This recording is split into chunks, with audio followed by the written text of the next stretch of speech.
Welcome everyone to the stream. Happy birthday to my cousin.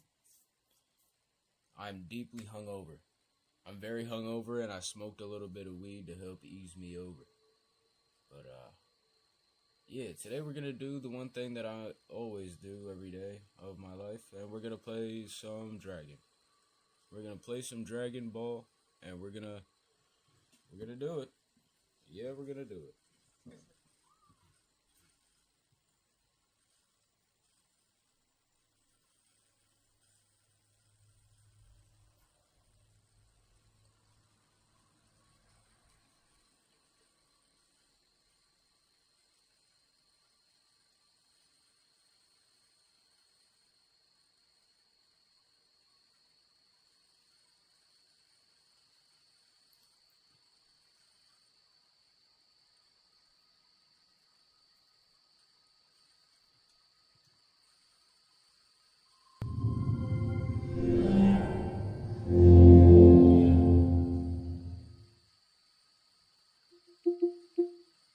I'm playing Dragon.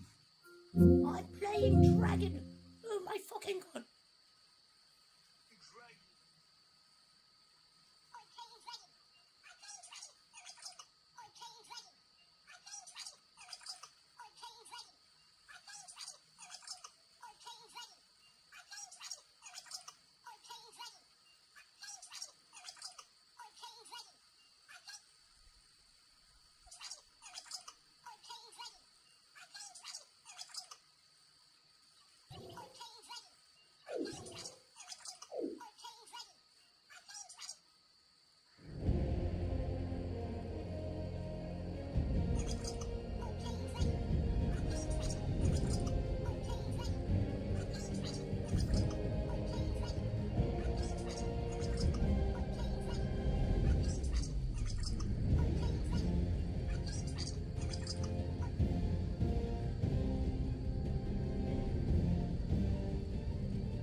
I motion that we ask Miss Bona to cook something for us.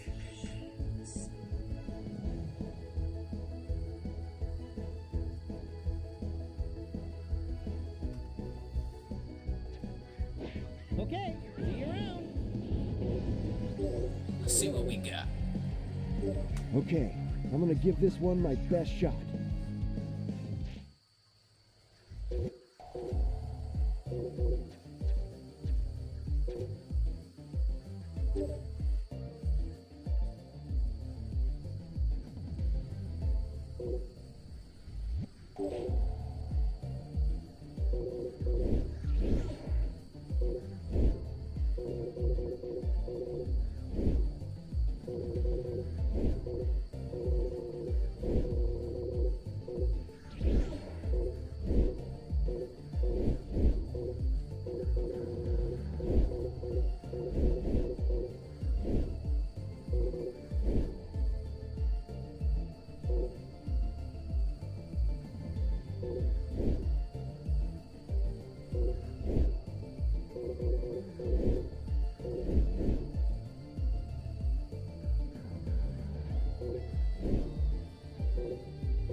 even tried Super Broly? I don't think we have.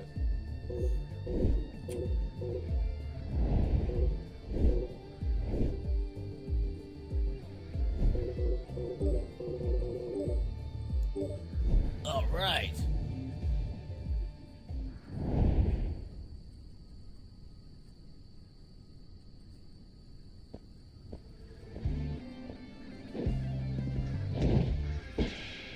Frieza, You got a lot stronger than before. Indeed, and now I'm going to strangle the light out of Yo, you. he really says that, yo?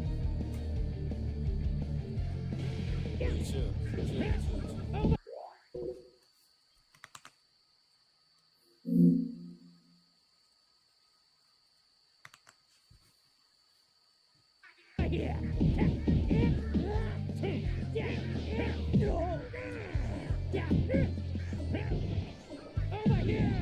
Yeah, we might be cooked. I set the difficulty to way higher than before.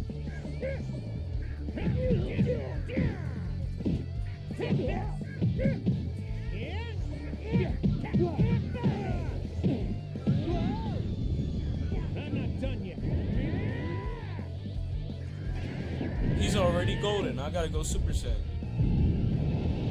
Kept you waiting, huh?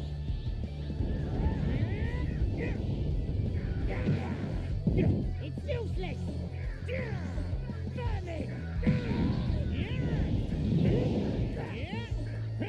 Burn me. Over here.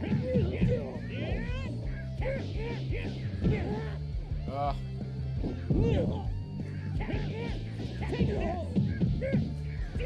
Your attacks have exceeded my expectations. This is getting exciting now. oh, It's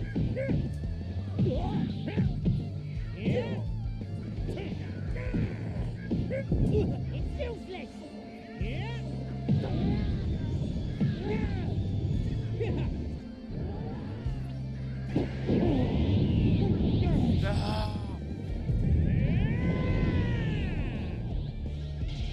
Do you want to see?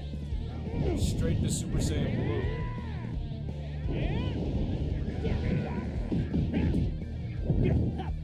Oh god. I'm not done yet.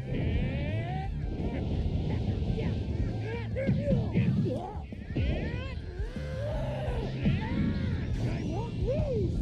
Ooh. Okay, we got a nice little thing going. I've been keeping this one a secret.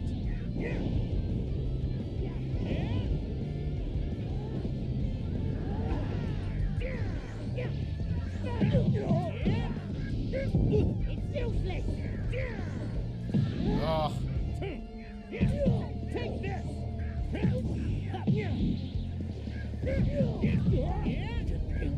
I would be pushed to this level. It's useless.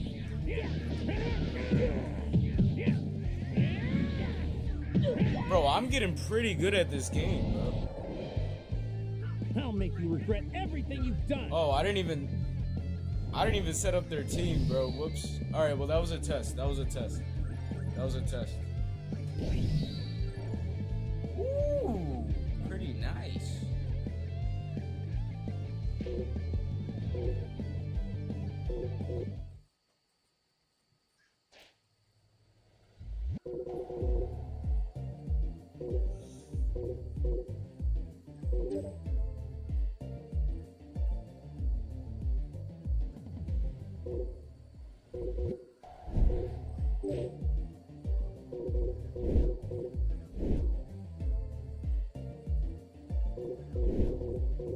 All right, we gotta get a pretty cracked team here. Sin Shenron, fucking King Cold, Perfect Cell. No, I'm scared. Honestly, I'm scared.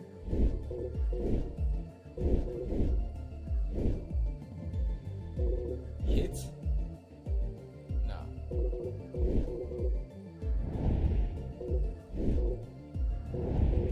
We can add Super Janemba.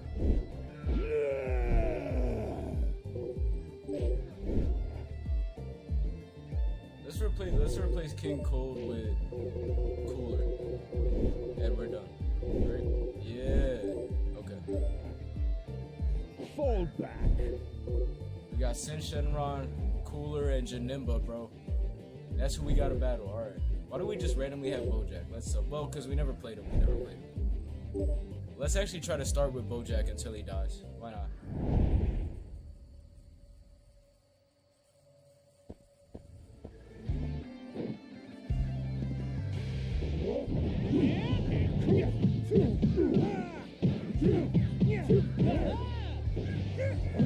I'm cooked. Oh my god. Good hit back. Bro, he is strong.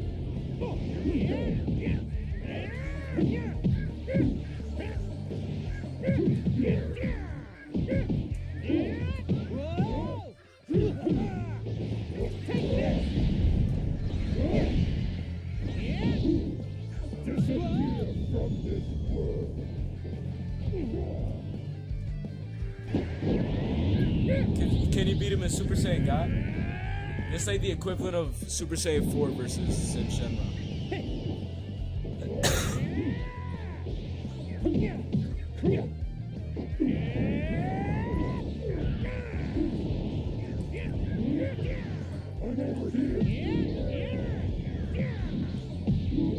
Here it goes.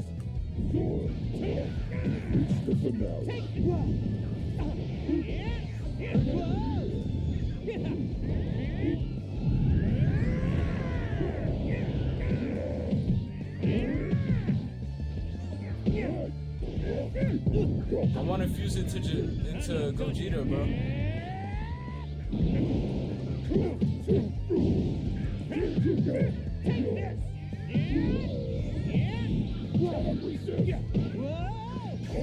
No. Woo. Yes! Rasengan! No way. Bro, hit the Rasengan. Here we go.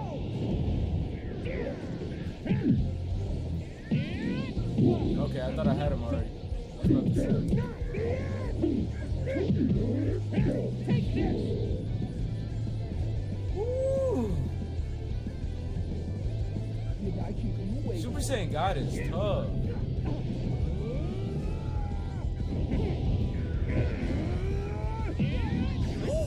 No fucking way we got that. Before we read out, no way we got that.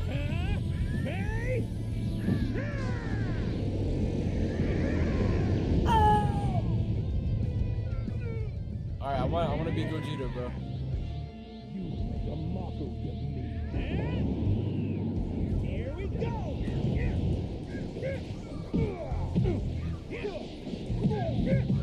Take this. Okay. We fucked up. We fucked up. Never mind. Never mind, we came back. And did it again?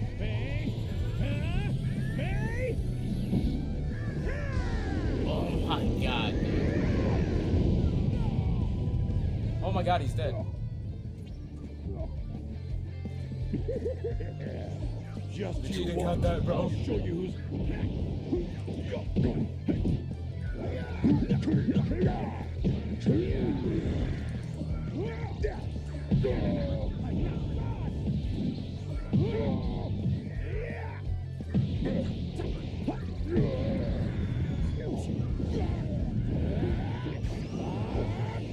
Gallic gun!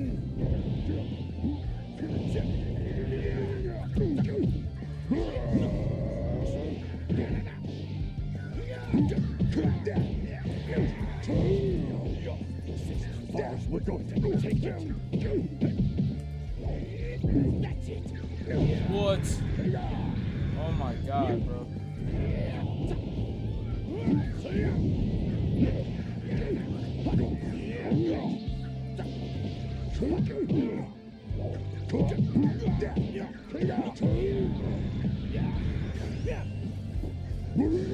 Oh my god. Saiyans don't quit under any. Come on! To resort to this again. Oh my god, we got Well, I Gogeta, mean, bro. No I way. don't think it's all that bad. Fusion! Bring it! Oh, we did not gain a lot of health, bro.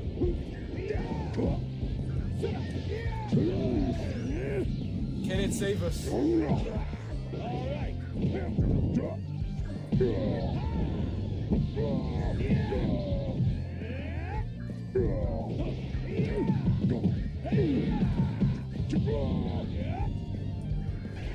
Super Janemba versus Super Gogeta, bro.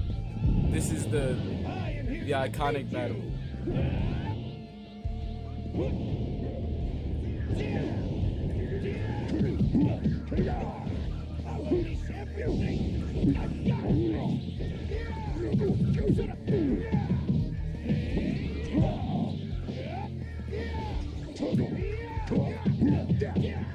Oh my god, it's close.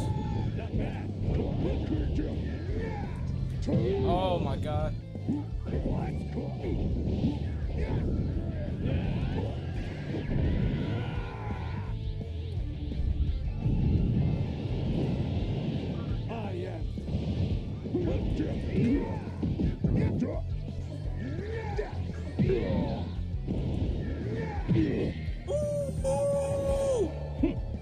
Gogeta wins every time, bro. When you consider the fact that you were fighting against somebody like me.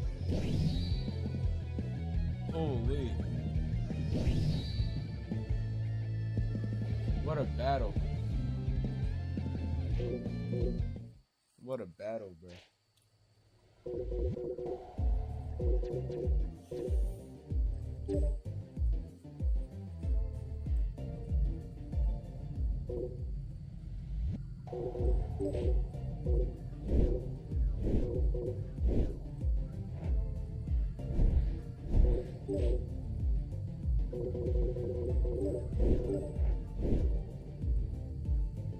Let's get started.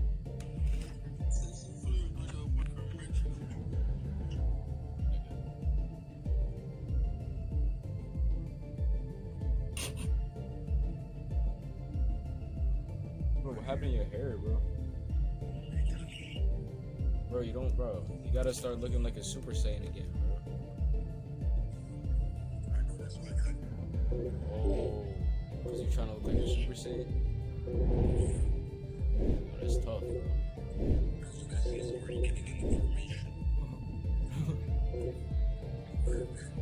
Looking real Super Saiyan.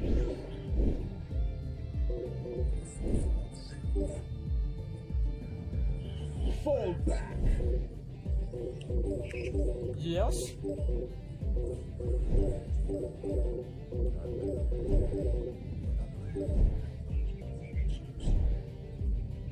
don't know if I got headphones. I don't have them. I just don't have them. I guess I gotta order them. I got no headphones. I don't know what happened, man. Here it goes.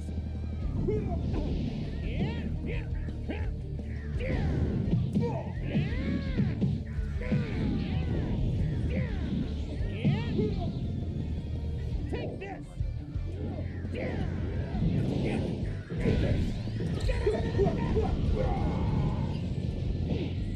You have this. I got you. Bro, what? He's cooking.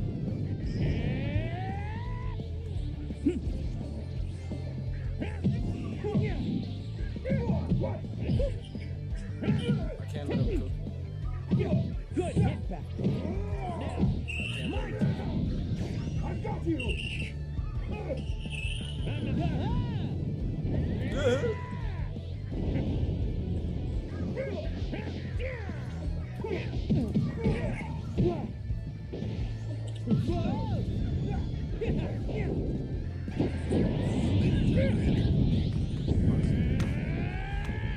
Alright, I'll connect it.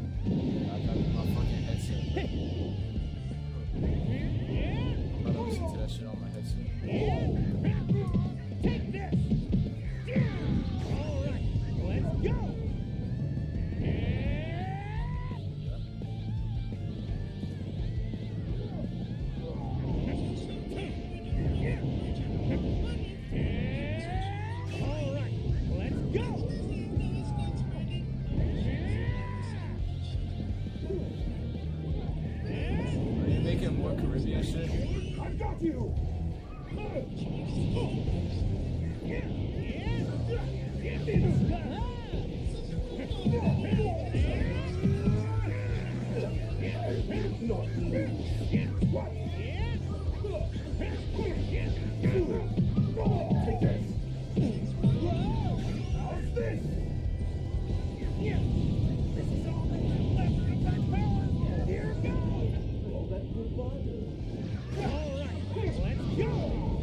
I know, bro.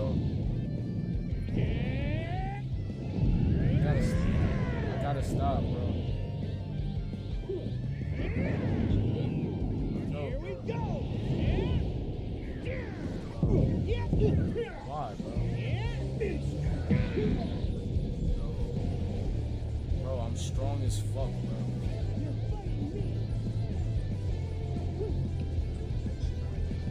Couldn't possibly understand how strong I am. Now. All right. I'm not done yet. Bro, you never even played Dragon. Right there. You played Dragon? How you go from looking like a Japanese guy in the 80s to be...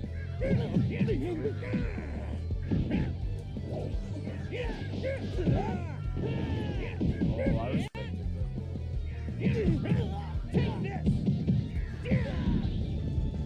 I'm sorry. This is getting fun. Just you watch. I'll show you. You said what? You right, bro. Over here. Gotcha. I'm turning into a dragon.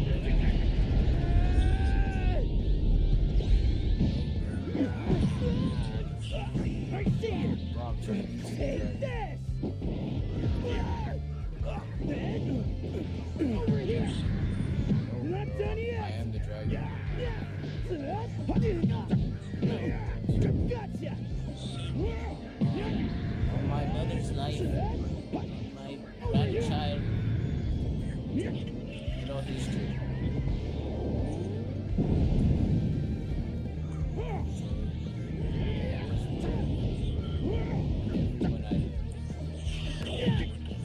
Pay attention.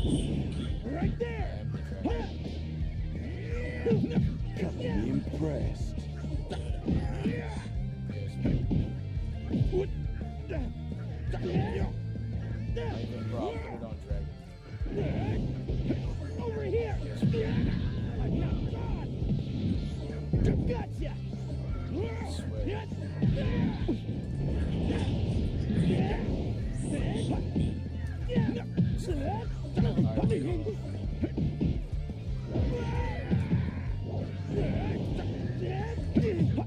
Right there. Let me connect my headset real quick.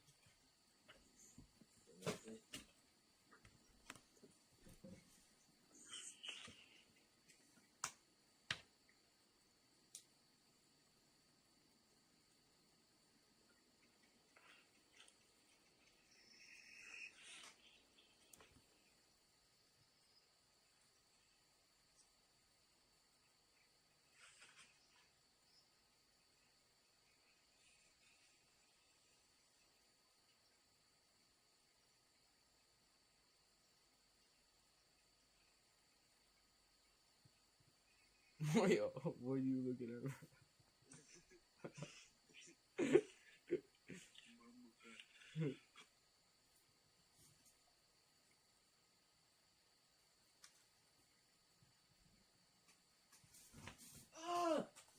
Wait.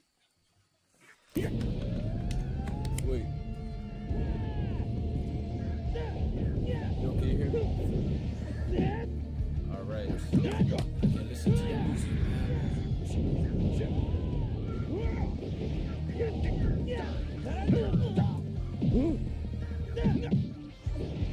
Over here. My volume is all the way. All the way.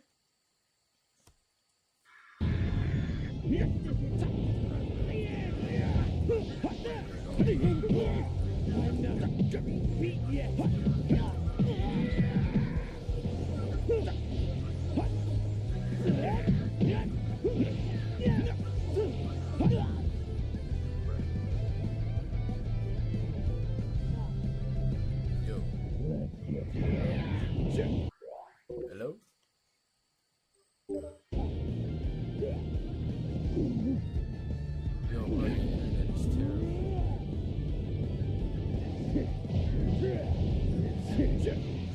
Nah, it's good now. No, it's good. Let's go.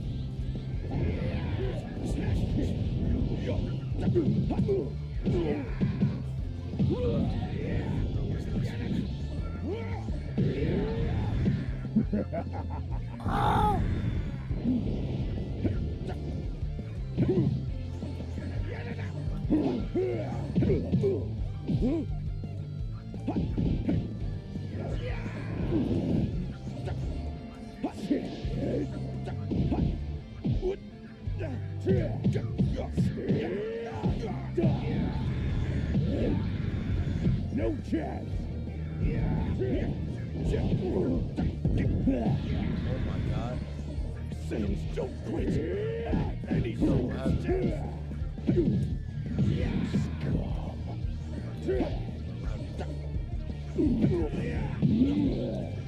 Yo, can you hear me, bro?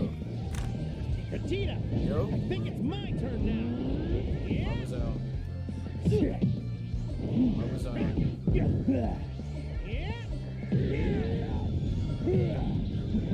I'm not done yet. Hello? Yeah. Yeah, bro. Take this. Yes, I can. Fine now.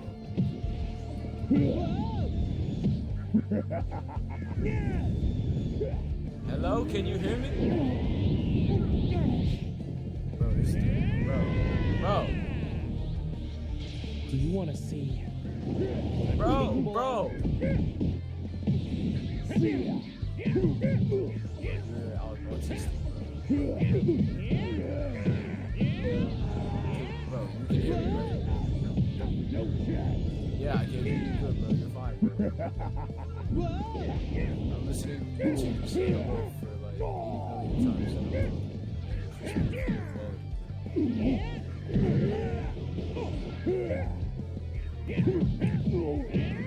Are you playing?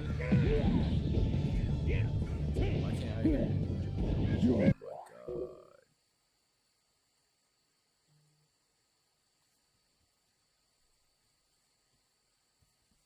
Bro, I can't hear it. Hold on. Yes. Yes, bro.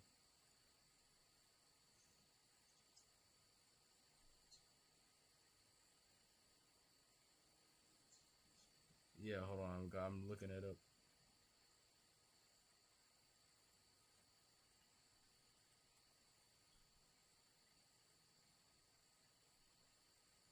Bruh.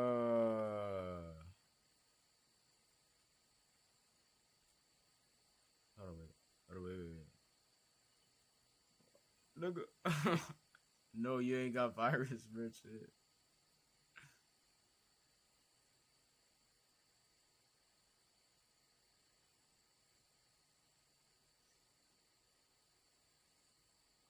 Oh, thank God.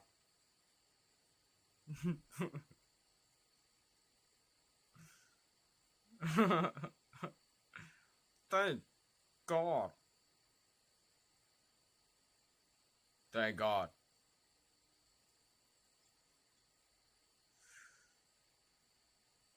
Bro, why will I hear? I can't will I hear connect this to my phone? Will I hear?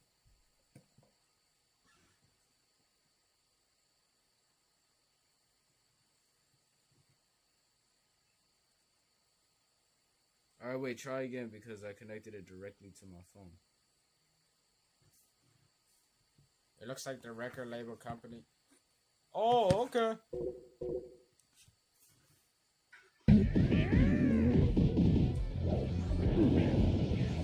Yes.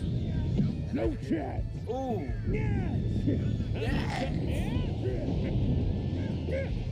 What are you, my friend?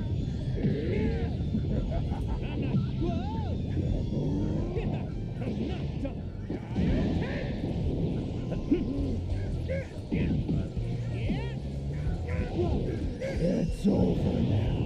Prepare to Oh, bro said he's not making more fruit.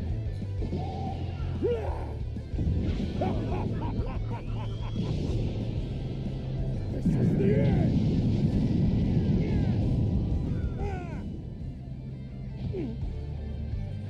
Just you watch.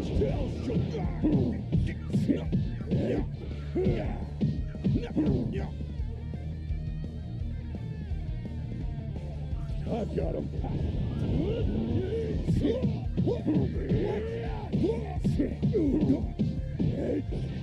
Over here.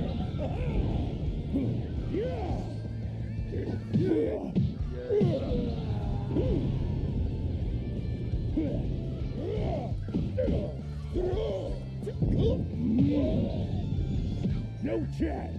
Take it. You're dead. See ya.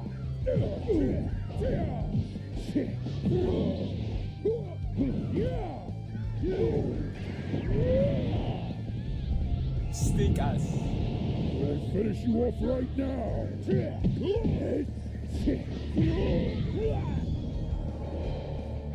To get me to use my full power, you're really something else.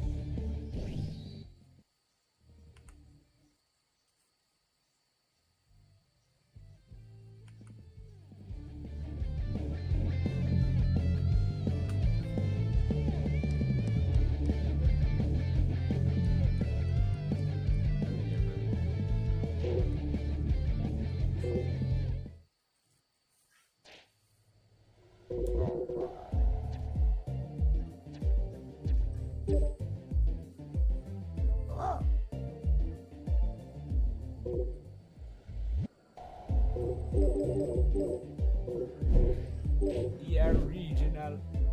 Original.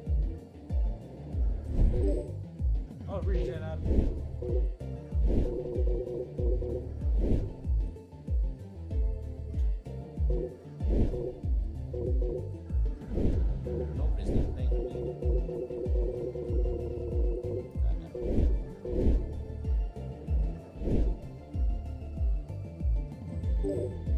Hey, hey, my turn now.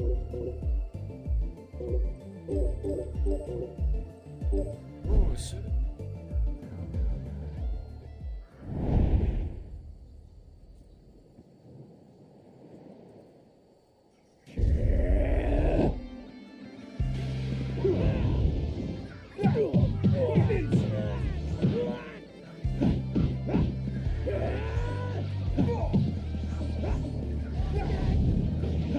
Take this.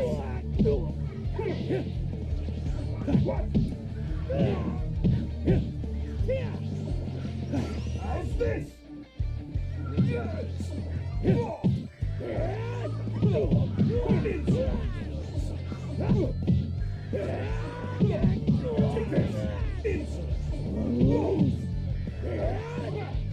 Take this.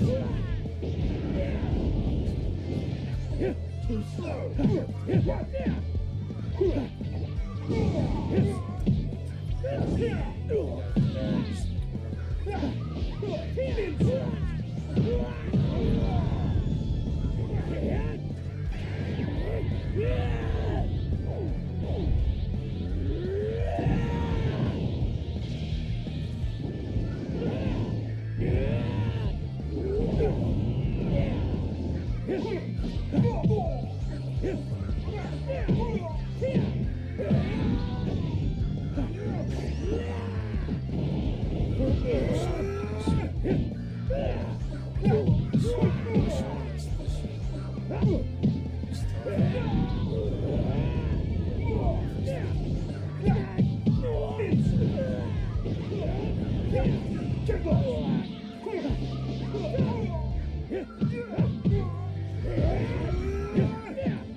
You're fighting me!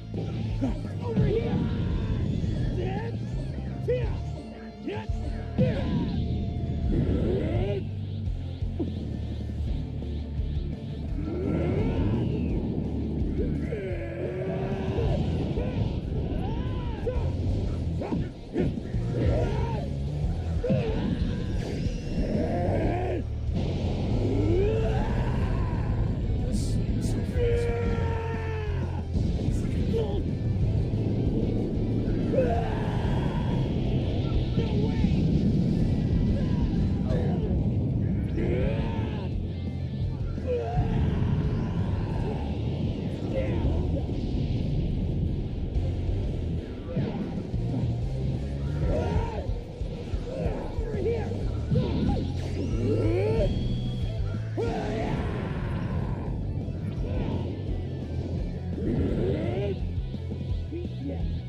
I know.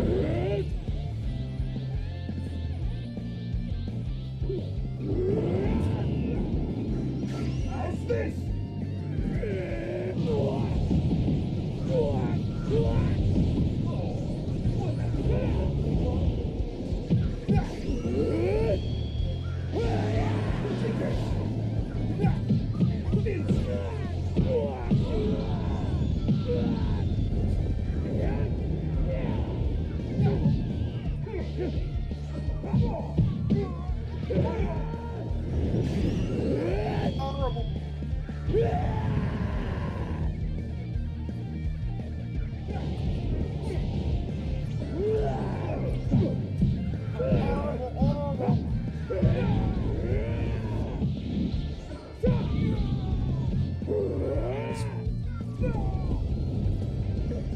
Try not to die on me.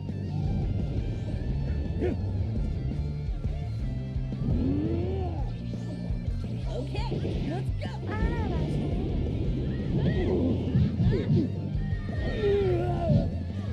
No, Rocky. It broke. See ya.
It always happens to the real niggas, they just don't talk about it.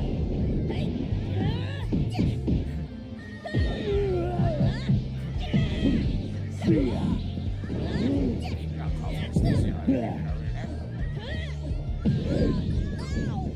I'll be standing at the end. It's getting exciting. Let me join in on the fun. Yo. Listen. Oh, I ran out of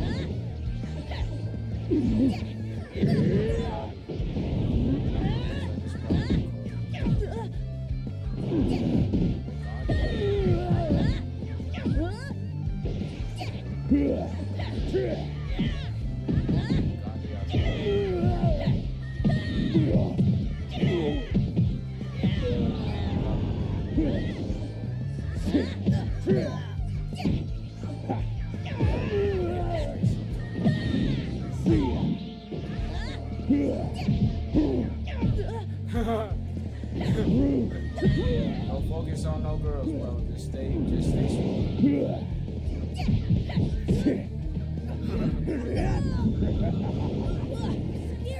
Focus on no cars.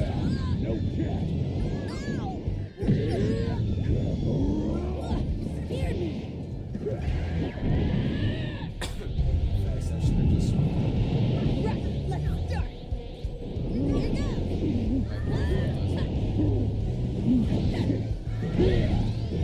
Here All you've got. Now it's over now. Prepare to die.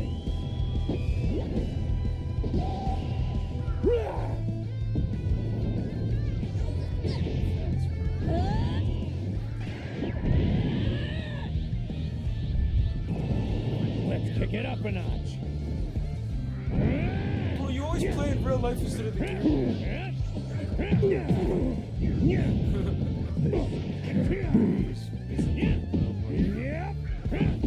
Take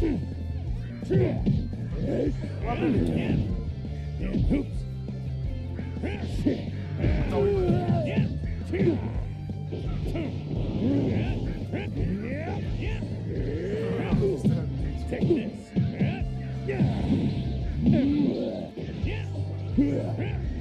I'm YouTubing right now, actually. You've gone too far.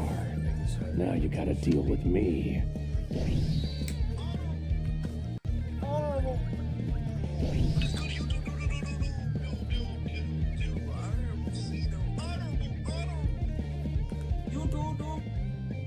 Did they hear that introduction? Yeah, I'm actually gonna make the mic absurdly loud for no reason. My mic. On stream.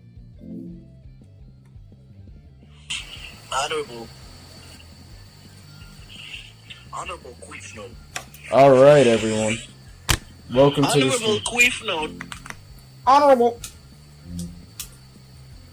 Honorable Cheese Note. Honorable cheese note.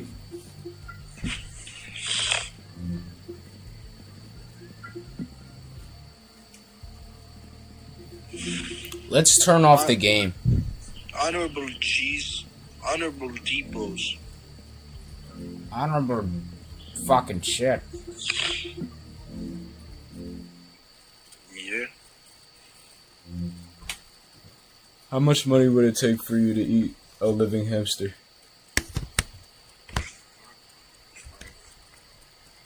$5 what, dollars?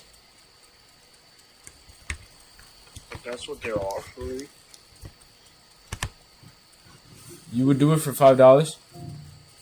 If they only have $5, yeah. But what if they got $1 billion and they're only offering you 5? Okay. Well,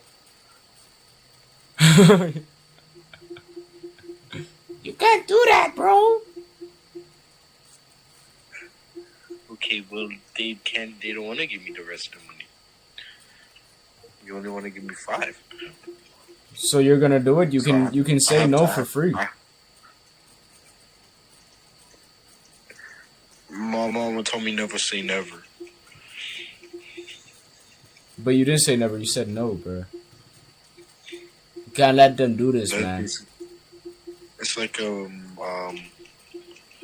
it's like a hyperbole, bro. Like it is. It's just a saying, bro.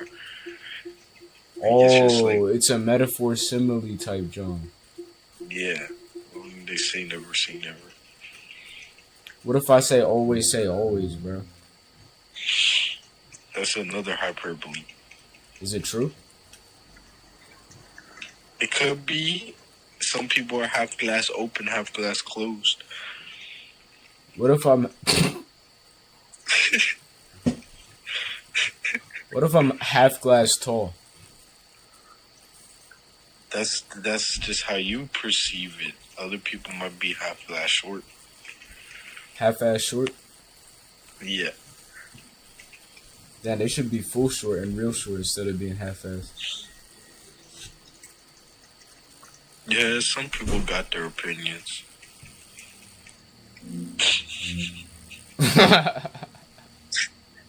Some people got their opinions. Wow. Yeah, bro, my phone been on 9% for the past 9 minutes. What the fuck? Tell that to charge, man. George, when next time I check my percent on my battery, it better be at 10. Or else it didn't charge. Yo, why I got a pre-roll in here? Bro, I got mad drunk yesterday. I gotta send you a video.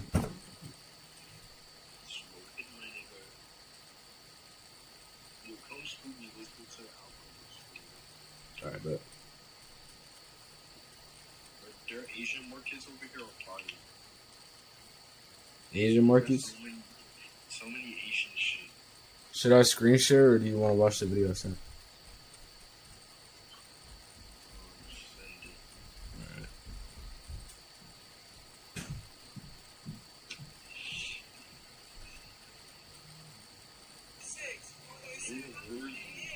Chris house, bro.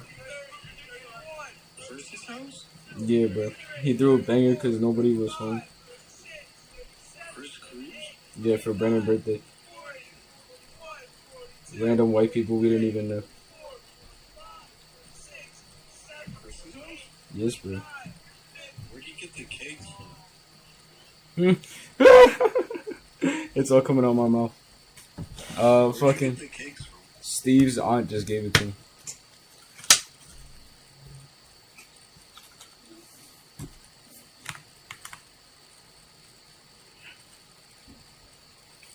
What the fuck?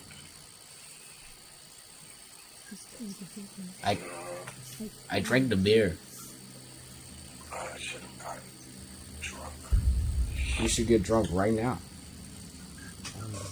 Go to the alcohol. Go to the alcohol store. Go to Walmart. I can't. Nobody to go with. Why don't you just go by yourself? Because why would I do that? You can do that. Why would I do that? Why would I do top mission by myself? You should do that. Is today Mother's Day? It might be. I don't know. I don't think so. Oh shit, tomorrow's Mother's Day. We're good. Ooh, I bet. I gotta do something for my mother on Mother's Day. We're good. I'm going to jail for my mama. No, bro. Why? Guess what my phone percent said? 6-7. Oh, we're still at fucking 9. Bro. How you Why let is it that not happen, fun? bro? Why is it not charging then? I'm confused. You have answers? I have none.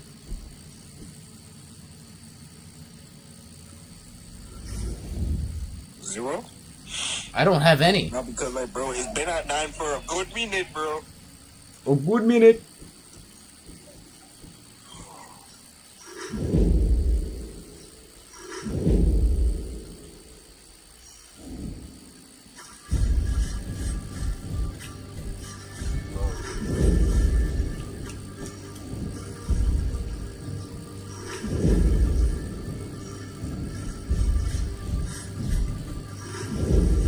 Chicago by Michael Jackson. Okay. My phone go? Chicago by Michael Jackson. Is it good? My phone go? My phone? Who phone go? Your phone go? My phone go? Your phone? No, my phone go. My phone. No, my phone go. I don't know. What the fuck, My phone goes. My phone go, not your phone go.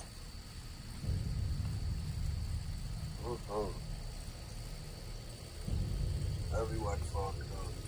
No, only mine. My What the fuck? phone at 10 now. Bro, your phone is charging, man.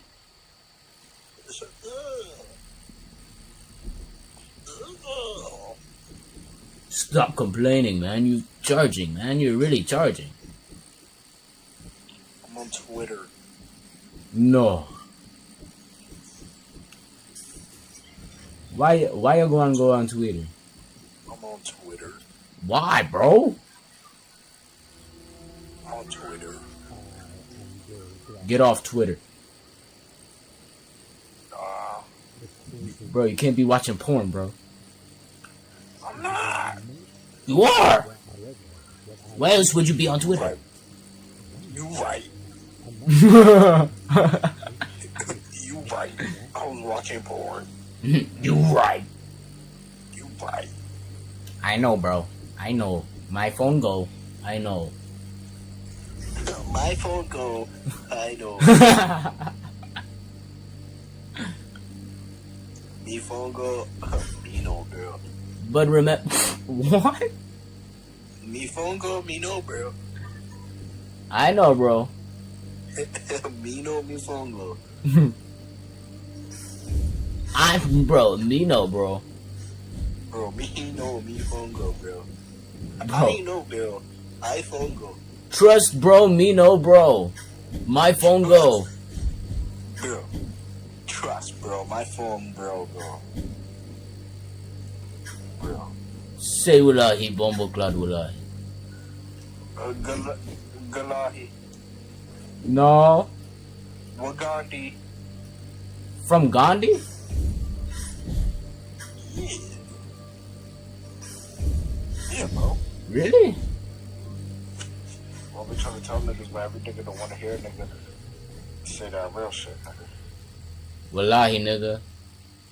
All the niggas don't want the truth, nigga. They don't want that truth bomb. All the niggas don't want the truth, nigga, so I'm the truth, nigga, and I came up with the juice, nigga. Nah, you didn't come up with it, though. I came up with the juice. Who? Everyone trying to knock me down and spill my cup. Man, fuck your cup. You got the juice in it, though.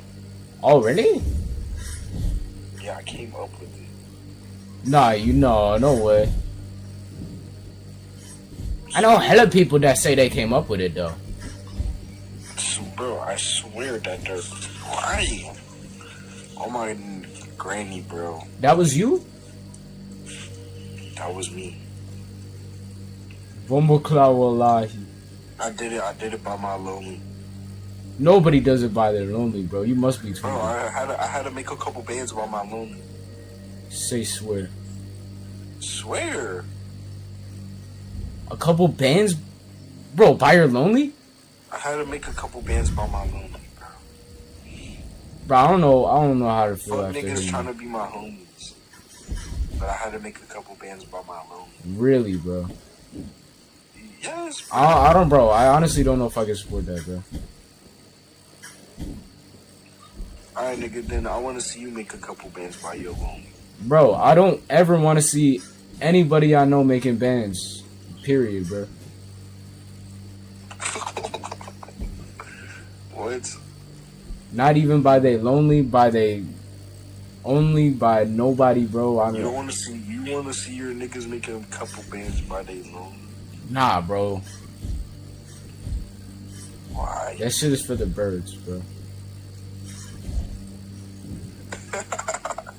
For the birds? I could never make bands by my lonely, bro. Can you make a couple then? No. I couldn't even make one band by my lonely, bro. Look at what I'm sending in the group chat on Snapchat. Is it you making a couple bands by your lonely, bro? Because if it is, I'm gonna be mad. No.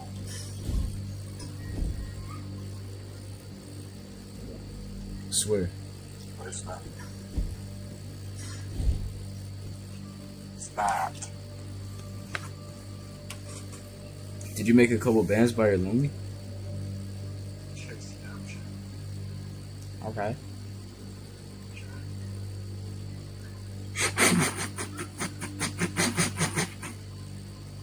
The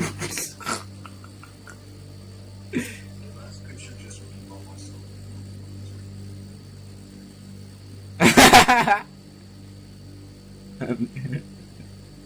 What happened, bro? I let myself. Yo. I really let myself go. You let my phone go.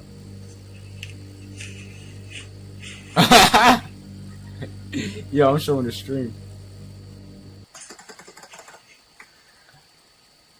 My phone girl? My phone girl?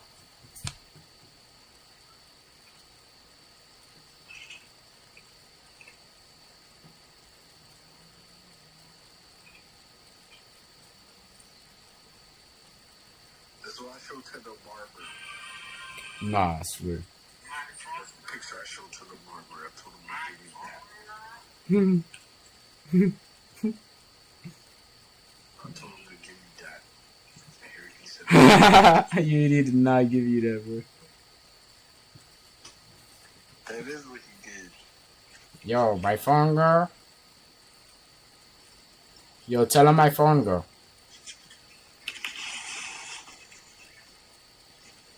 Tell him my phone. Why am I so dark? What the fuck?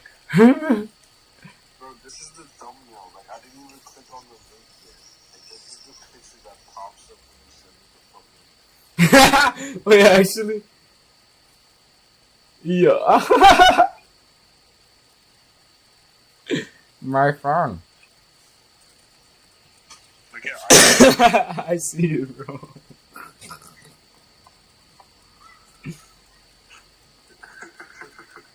My phone low. Nice long. My long.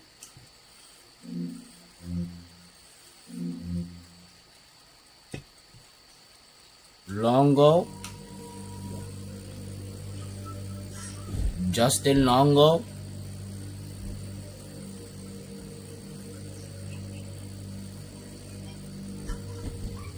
Matango?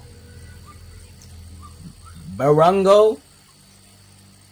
Matango. Mylondo. Malando?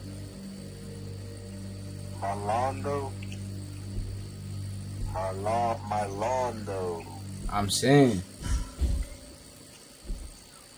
Alfonso.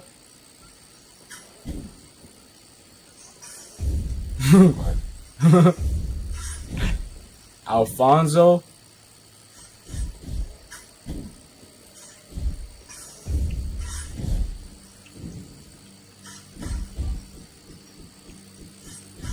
Alejandro? Really? Alejandro?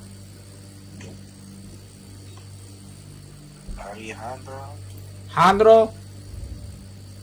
My phone at 13. You think that's enough points to hack the mountain and hit it? Said yes.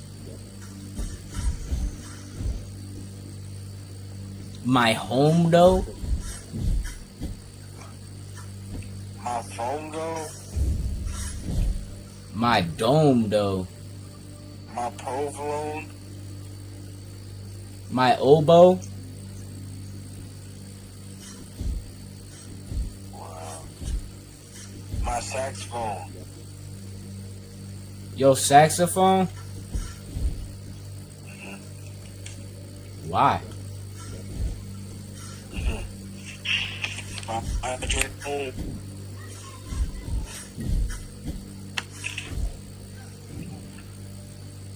My ratchet hoe? Stallone though? My Burberry cologne? Oh,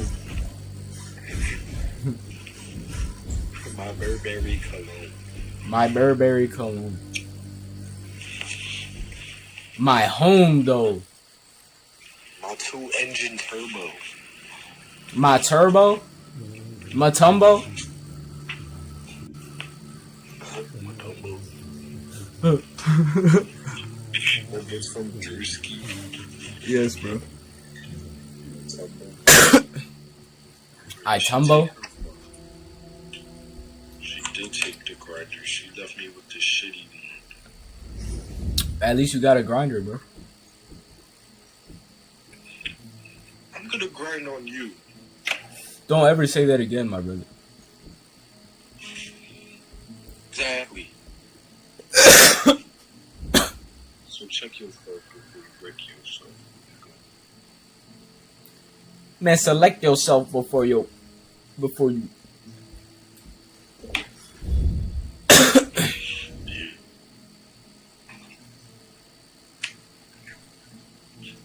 Say swear. Swear. Nah, bro. Why? Nigga. Boy. I said it. I don't know if I can forgive you after that one. My fault. I just did what you told me to. We gotta stop doing that. I can't, bro. What happened? Why? My phone got. Your phone goes? Yes, bro. My phone got. Your phone go? Yes, my phone go. Why? I don't know. Ask my phone. Man, why your phone go? Why your phone go, bro? I don't know, bro. Phone just go, bro. Exactly. Now watch me do this. Really? Yes, really. On Biddy Lamrock? Tell them how you feeling on this fine evening. How are you feeling? You want to see it? What? Are you looking at me? Yes, but I need you to say some words before you do it. What are my niggas? Bring two of my niggas. Then two of my niggas bring three. Three of my niggas bring four of my niggas. Then four of my niggas come back and alert me. Three of my niggas bring two of my niggas. And two of my niggas bring four. Four of my niggas bring five of my niggas. Then Four of my niggas bring more! Alright. Yeah, bro. Are you ready, bro? Yeah, bro. You ready, bro? Yeah, bro. Show them what you made of. That's the Bong Bleezy. All right.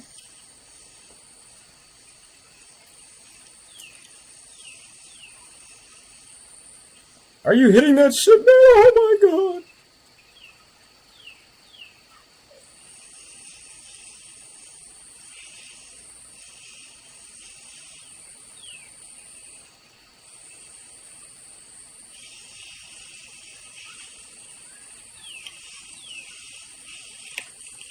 You see how it get down in Northern Virginia? Northern Virginia is buck wilding.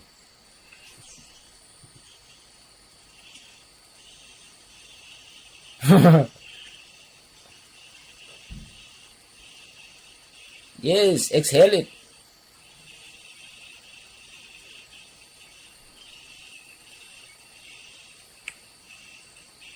What you say? Six of my niggas bring blicks with they niggas. And sticks for they niggas bring more.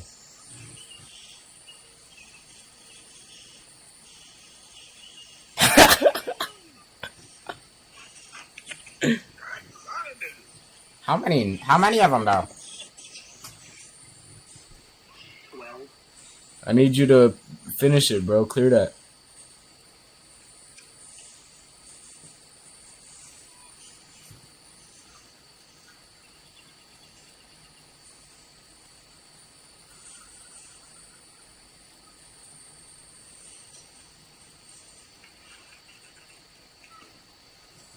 Crazy work. Oh, he's still going. There's still more in there.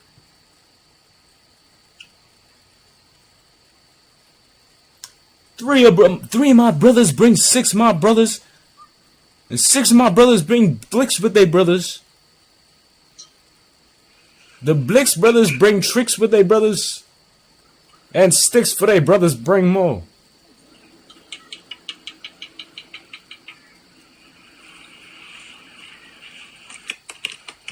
sticks for my brothers and stones for my brothers. All of my brothers bring I'm whores. about to pack it again, bro. Alright. I might smoke this pre-roll out my window. Bet. All of my niggas bring all of my niggas, and all of my niggas bring 4. Hit him with the tech. Hit him in his neck. Hit him in his neck, hit him in his wreck, hit him in his deck. You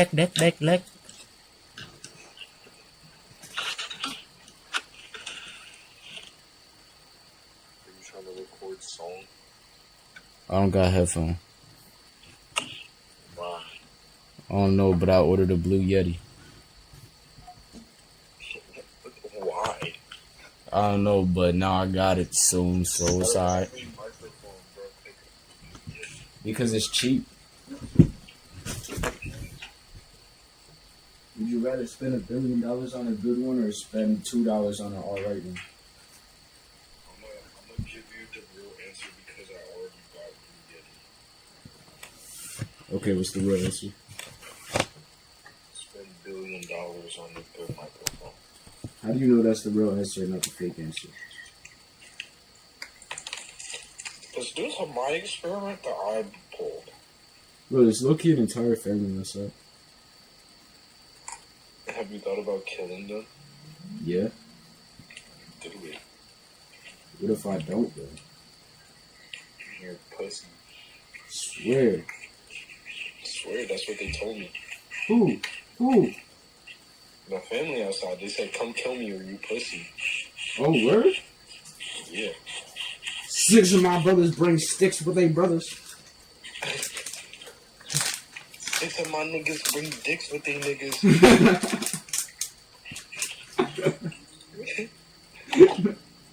Bro.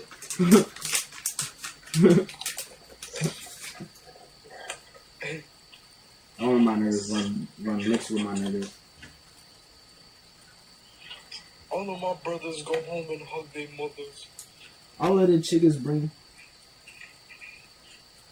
All of the chickas chop sticks with them chickas.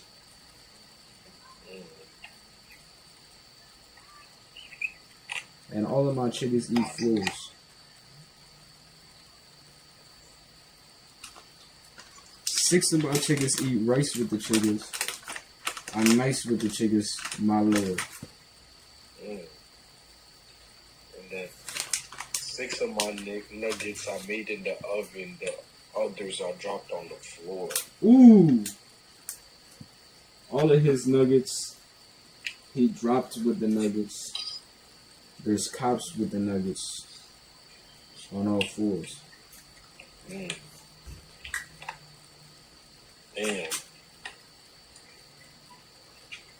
My virgin brought a button and passed me the button. Now there's cops banging on the door. I got sticks in the back of the Chevy. My blicks are heavy. We bust through your door. I poop in the shower and give me more power. I turn your bitch into my whore. Eat goy with my brothers. Eat soy with my brothers. Give a toy to my brothers. I was going somewhere with that, but I forgot, I swear. One of my niggas bring 2 of my niggas. And 2 of my niggas bring 3. 3 of my niggas bring 4 of my niggas. Then 4 of my niggas come back and fuck me. Oh, wow.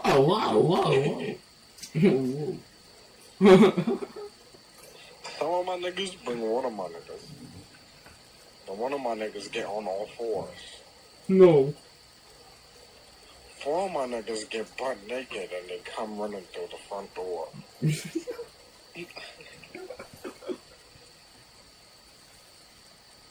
When all of my niggas smoke, one of my niggas fall on the floor.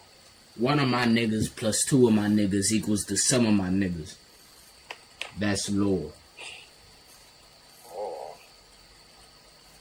If 2 of my niggas fuck 3 of my niggas, then 3 of my niggas end up sore. niggas fuck one of my niggas, then one of my niggas fuck more. If all of my brothers kill all of my brothers, then I'll kill all of my brothers times 4. You see what I'm saying? Yeah. I can hit the bell. I'm about to hit the bow. 2 of my niggas plus 3 of my niggas equals 5 of my niggas for sure. For sure?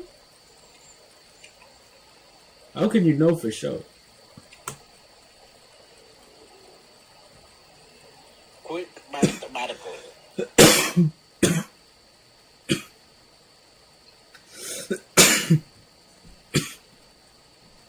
Quick math. 2 plus 3 plus 5 plus 6 equals 7. Relax, cause my brothers bring stacks with their brothers. We hack other brothers for sure. 9/11 was an inside job and was done by the Jews. That was a bar.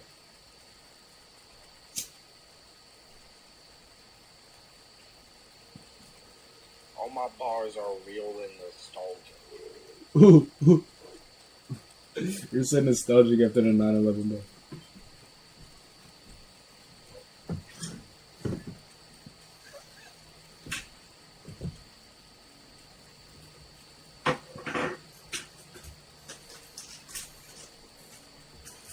I'm Mega Fry. Yeah, I already smoked mad loud before I answered this call.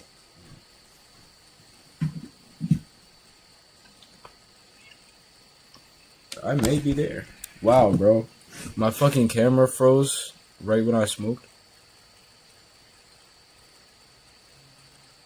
Bro, are you serious? What's wrong with my camera? No, it keeps freezing. Yeah. Oh.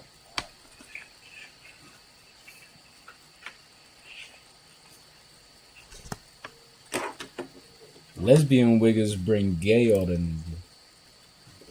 transgender wiggers bring 4.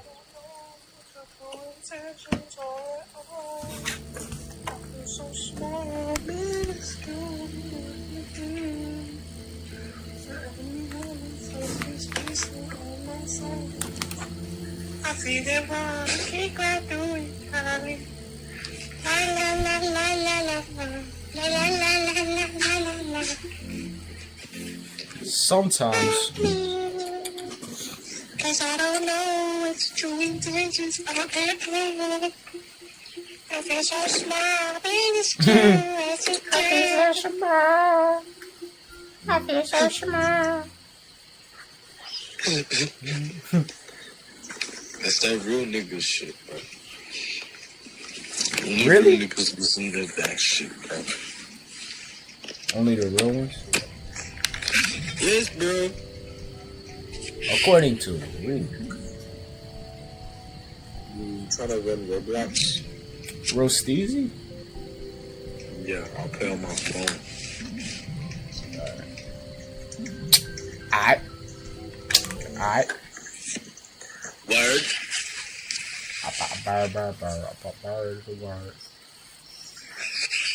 What game on Roblox you wanna run? 7. What? What did you say? 7. What did you say to me? I said 7 of them. You wanna play Punch Wall Simulator? Sure. Okay, bro. I'll go for Punch. For Punch Wall. Where the fuck is Punch Wall Simulator? They removed it from the item shop. Are you dead ass? Yeah. Is Punch Wall dead ass not there? No, Punch Wall here. I lied to you. Yes, bro. Bro, my brother changed You his lied. name on on Roblox to Tinky Winky, and he made his character the Tinky Winky fucking Teletubby, bro. Oh, word. Join your private server. On what? Punch? On Punchable. Yeah. I'm in your privates.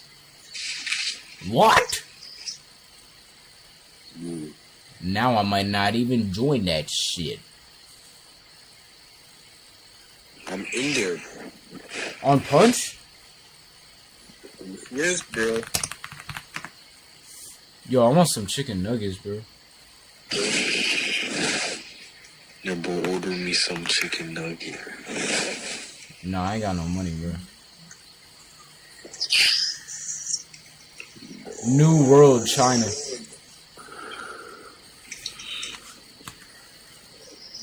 Fuck with that. I'm currently in Times Square. No. What world are you in? It says you're not in my private server. I'm in your private server. It's called Eat. I know it is. It said nobody playing that. I'm joining you directly. I'm in your private server. You're not in here, man. I'm gonna invite you. Wait, you said you're where? In the what world are you in? I'm in your private server. No, man. I'm currently inside of Times Square, New York. Me as well on the same level. Where? You're not here. Accept my invite to my game. Yes, I am there. Where are you? I'm inviting you, bro. It says you're not in my game. It says nobody's in my game.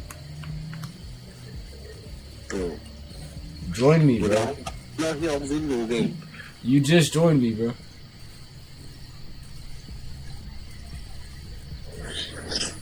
Bro, Been here the whole time.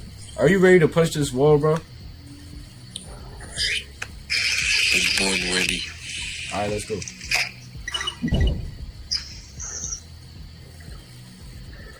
Bro, what?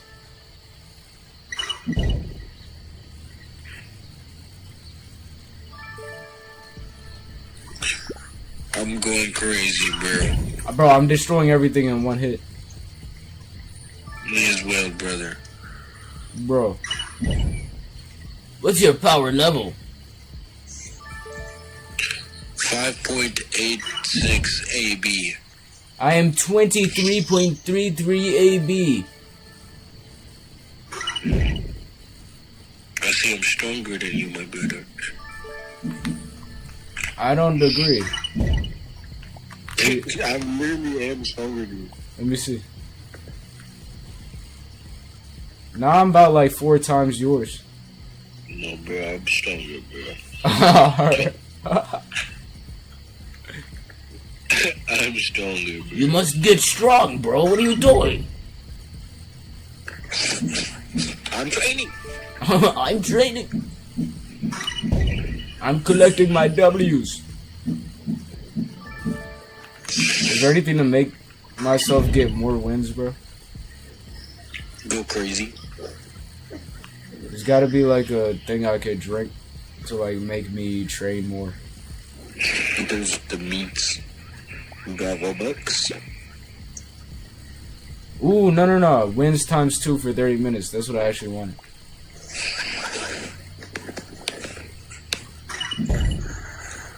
I'm going to make extra $1 billion right now. That's great. That is great.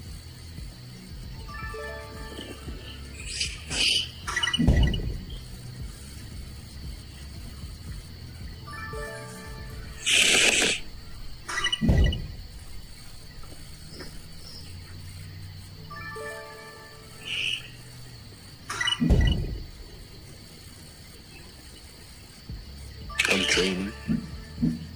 Say wallahi. Say bomba clad wallahi. Bubble up. Bamala? Bubble is alive. Bomba lahi? Bubble club dot. Bubble club with the Bomba clad dad.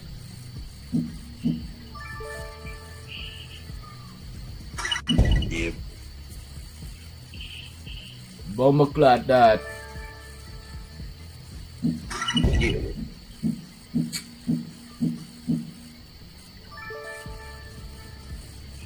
Bomber clot that. Exactly, bro. How do you know? Because Alright.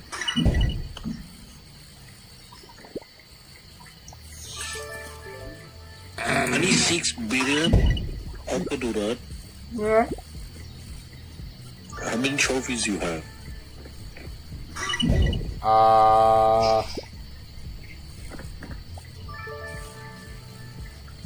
1.89 billion. Whoa. How many I got? 1.72 billion. 1.73 billion. Wow. Wow. You got 1.7 trillion.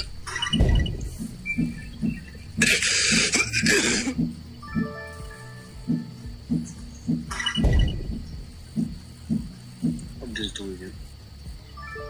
I'm doing it as well.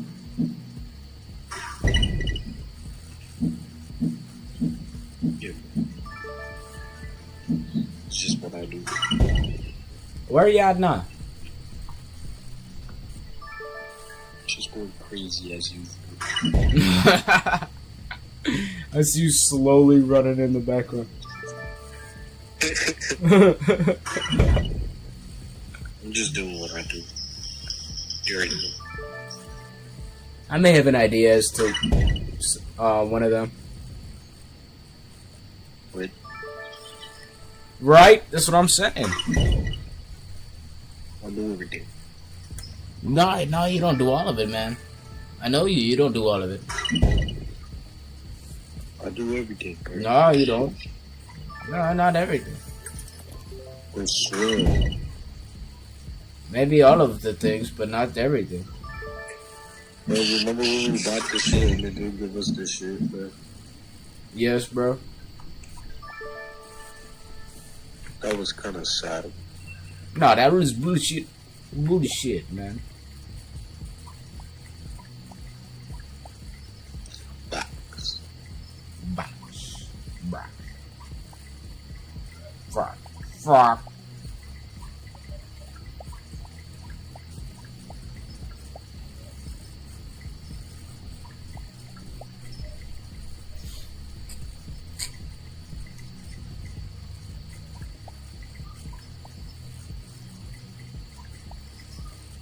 No, man, say swear, bro. Wallahi, Bombaclaw, wallahi, bro. Bro. Draining. I'm Oh! He's going wicked and wild. Yo, why am I lagging?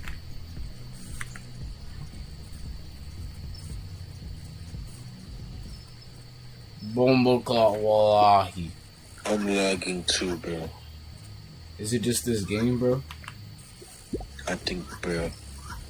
Fuck. But I'm going crazy. I'm going crazy. No matter the cost. No matter the cost. Bro, this game inspired me to go to the gym. I can't even lie, bro. You got the pets in real life, though? Yes, bro. I had my hamster and then she died. How much training did they give you? About like 600 times, bro. What? My strongest one. She will, Yes. I believe you. I believe you. I believe you, my brother. Trust, I'm getting stronger by the minute. Oh, bro, it was the trainer that we bought, right? Yeah. Didn't spend all my Robux on the goddamn little breed. You could sue them.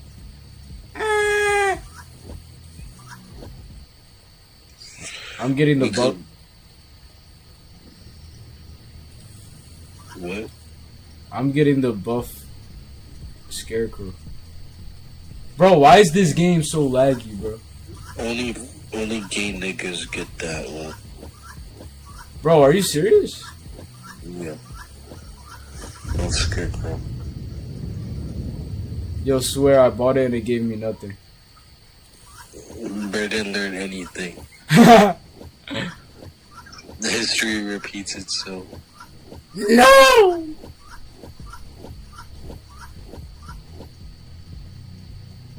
Yeah, bro, they got you, bro. History didn't repeat it. They got you, LeBron. Why, bro?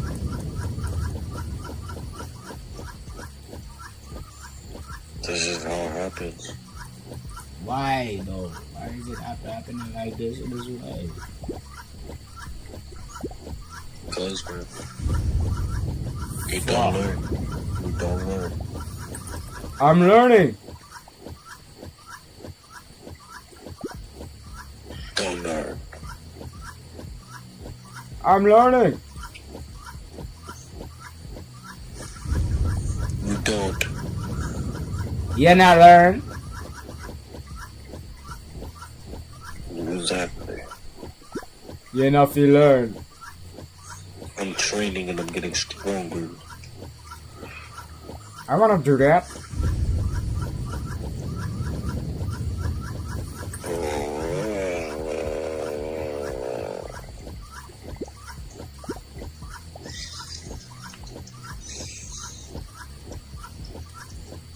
I'm getting buffer by the minute. By the second. There's no such way you are doing that. Yeah. Yes. I'm lagging. I just lagged too, bro. I did think it's just the game, bro. I'm not gonna lie. Yeah, bro, because none of my other games was lagging today, bro. Lag.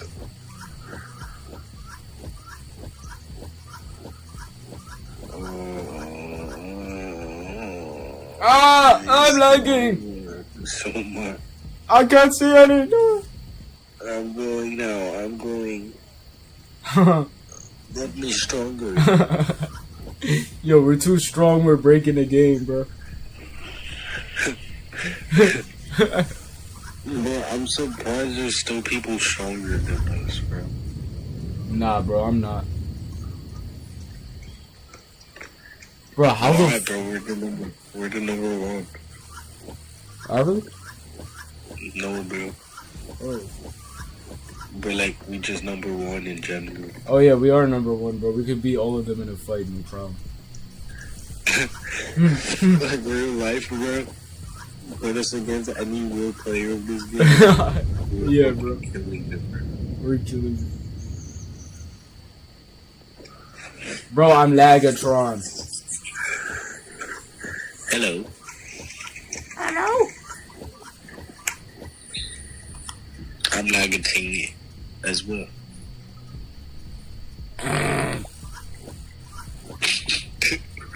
Do you just fart? I might have. No. Don't do that.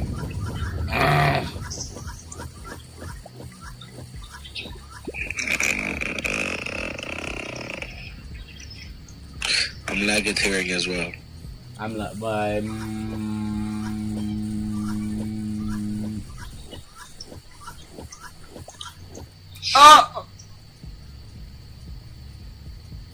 bro, I'm Lagatron, bro. Whoa.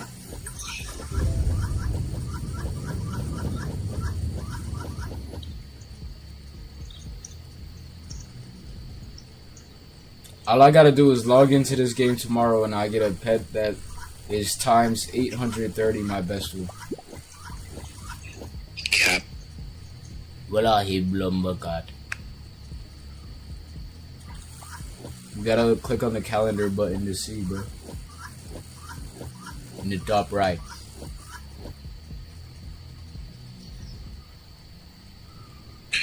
The calendar? Mariner? I'm not seeing this that you were seeing.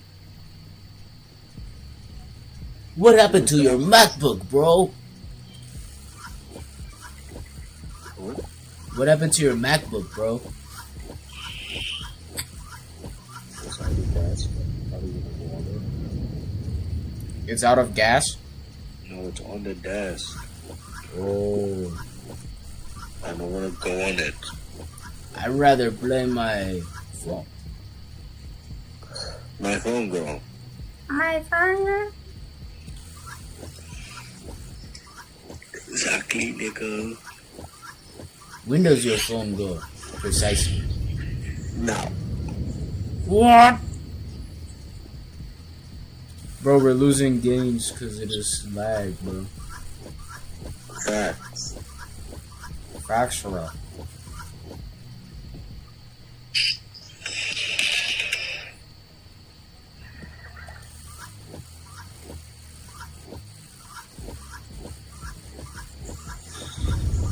Punch my word.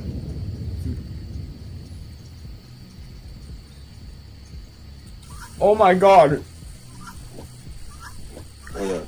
I'm lagging, bro. Stop it. Okay, stop.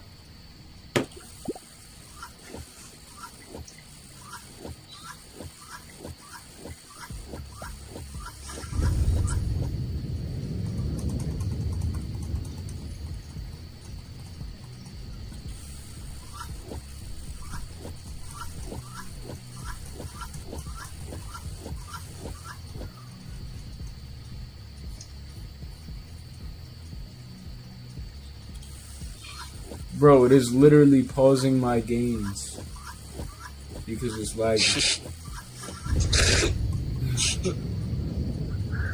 No gain for you, nigga. No gain, no gain. Yeah, I'm about to get some wings while this is going on, bro. I'm about to turn on the auto clicker. No gain, no gain. No game, no game. Sorry, bro. Sorry, bro. No game, no game. No gain, no gain. Sorry. Sorry, bro. If you got no New game. update. New update soon, bro. Oh, no game, no game. No gain, no gain. Sorry, bro. But new update soon. Really? I don't know. You think? You think so? I don't know. You might find it. Yo, this auto clicker is working wonders.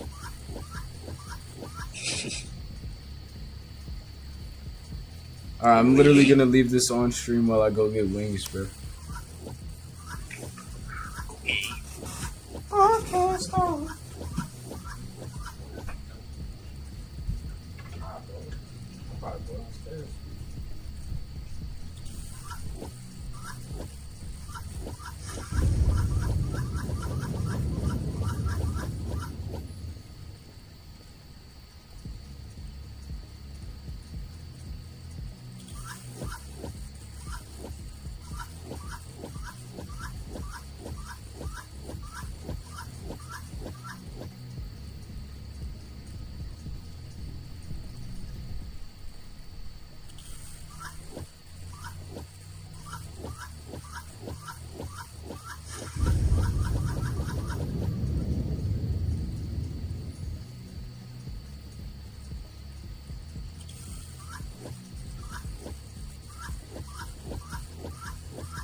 Bro, I just heard you in my pocket mad loud go hello. Bro, Brandon, Miko, and their dad was down there. Brandon, Miko, and their dad was down there.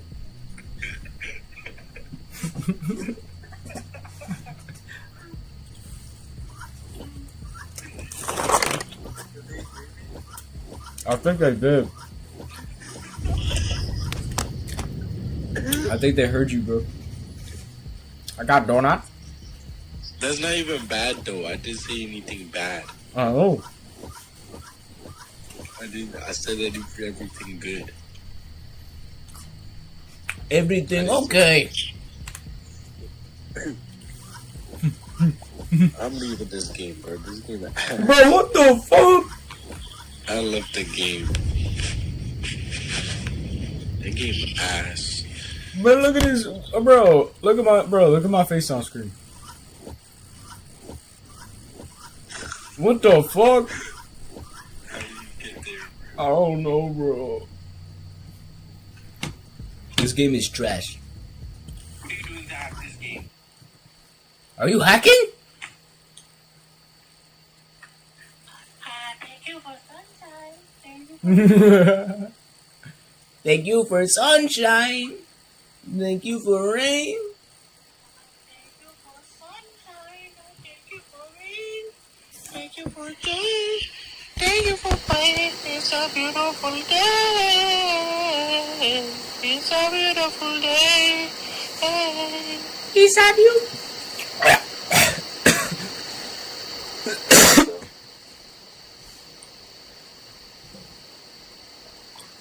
I almost died.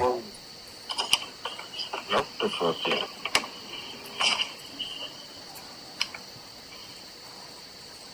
I'm not gonna lie, bro.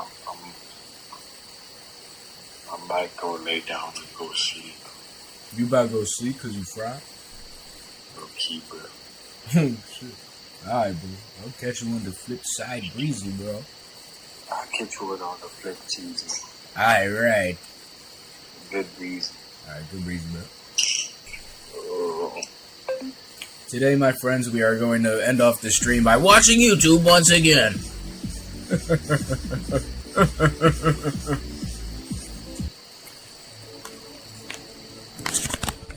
What's with this Five Nights at Freddy's noise, bro?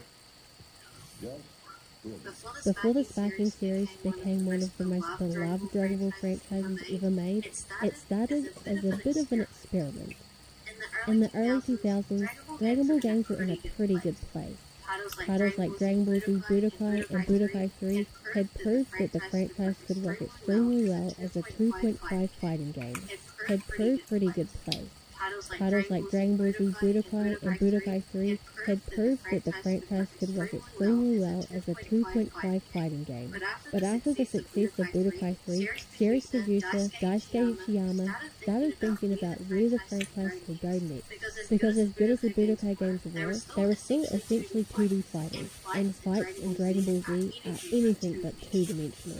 I mean, characters are constantly flying across massive battlefields and blasting each other through mountains. Don't get me wrong, I love the Budokai games, but capturing that chaos inside the confines of a side view fighting game has always been a bit of a limitation. So during a conversation with his colleague Ryan Miko, the idea for something new began to Hot wings. What if a Dragon Ball game wasn't confined to a flat arena and took place in a full three-dimensional space? Not just the characters, but the battlefield as well. The result of these ideas would become Dragon Ball Z Sparking. Though internationally, the game would be called Dragon Ball Z Budokai Tenkaichi. And with that, a brand new Dragon Ball game series was born. A series that, over the next 3 years, would completely redefine what Dragon Ball games could be. But in 2005, none of that legacy existed yet. All they had was the first attempt. Now, this seems like a good thing to watch right now. When Dragon Ball Z Sparking released in 2005 exclusively for the PlayStation 2, it was immediately clear that this game was trying to do something very different.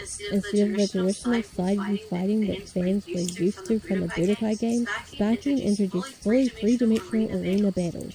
Characters could fly anywhere in the stage.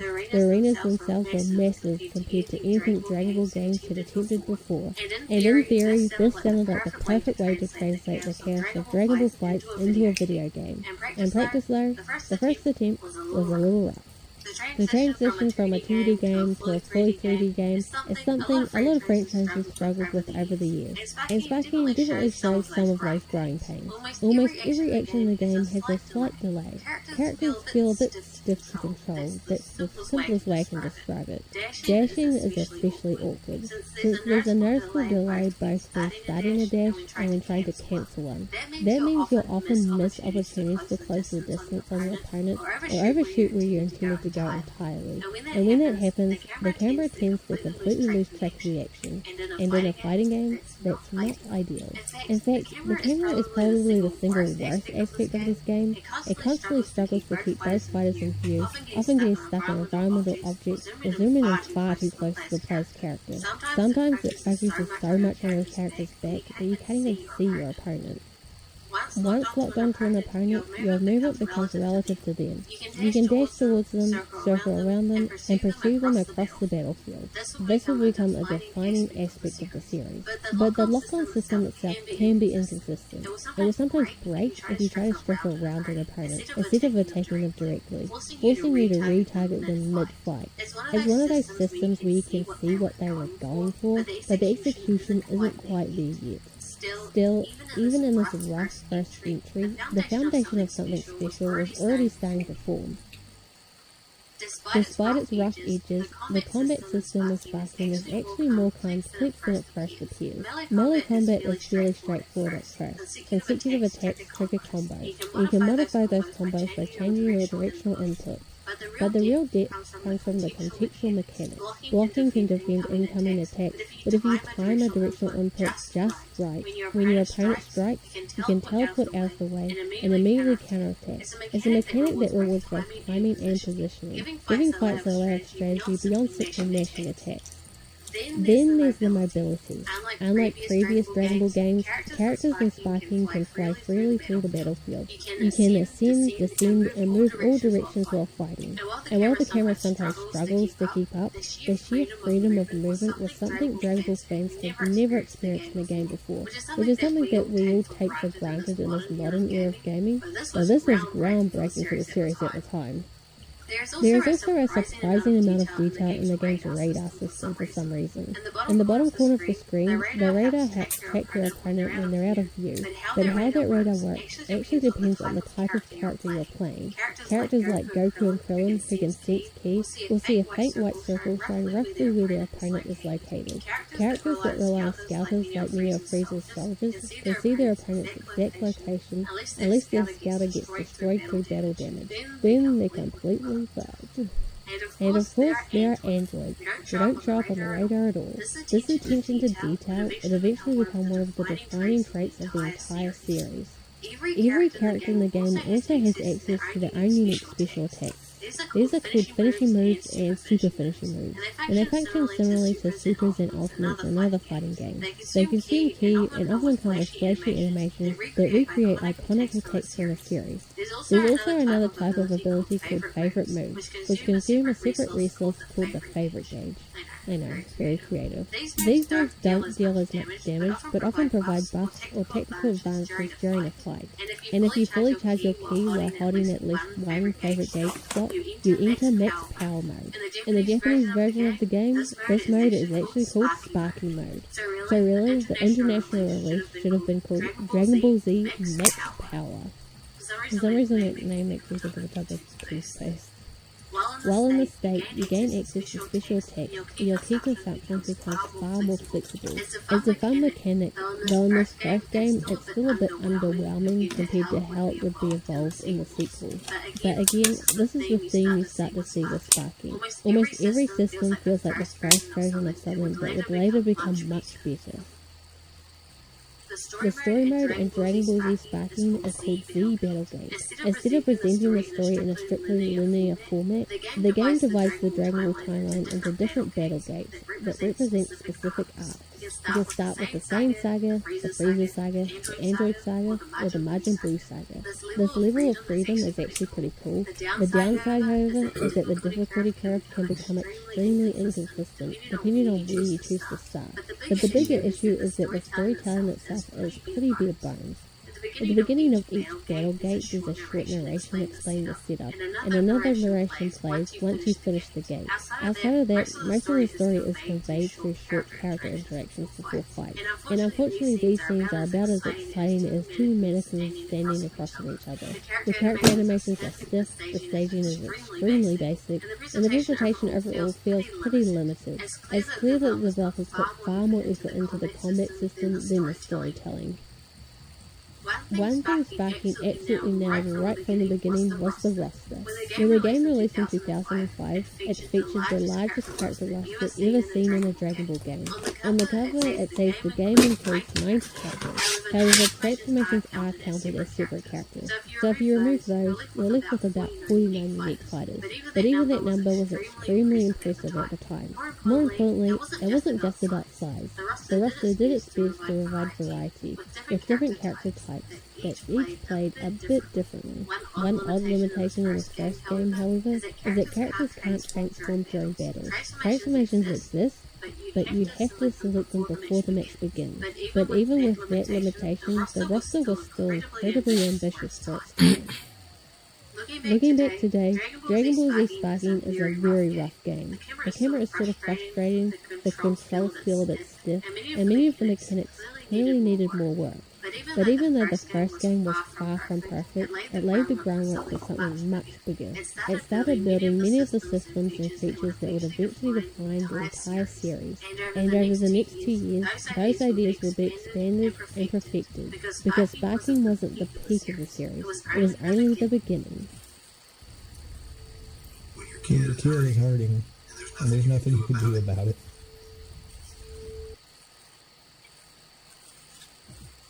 Alright, bro. By the time the first Sparking released in 2005, it was clear the developers were trying something ambitious. But as we saw in the first game, ambition alone doesn't always translate into a smooth experience, and some of the systems still felt like early prototypes. But despite the issues, Sparking laid down something very important, a solid foundation, and the devs clearly knew it, because instead of abandoning that foundation or radically redesigning the formula, they did something that makes far more sense. They refined it. Just 1 year later, in 2006, Dragon Ball Z Sparking Neo arrived, and it didn't just tweak the original game, it improved almost everything about it. In many ways, Sparking Neo feels less like a sequel and more like the version of Sparking the developers wanted to make from the start. Sparking Neo released in an interesting time in gaming history. The industry was right in the middle of transitioning from the 6th console generation to the 7th. The PlayStation 3 and Xbox 360 were beginning to appear on store shelves, but millions of players were still using their PlayStation 2. So instead of abandoning that massive audience, the developers released Sparking Neo on both PlayStation 2 and the Nintendo Wii. The Wii version even included motion controls. Aside from those control differences, the PS2 and Wii versions of the game are mostly identical. Some later Japanese and power releases of the Wii version include a few additional characters, but the core experience remains the same, and that experience is a massive step forward from the original game.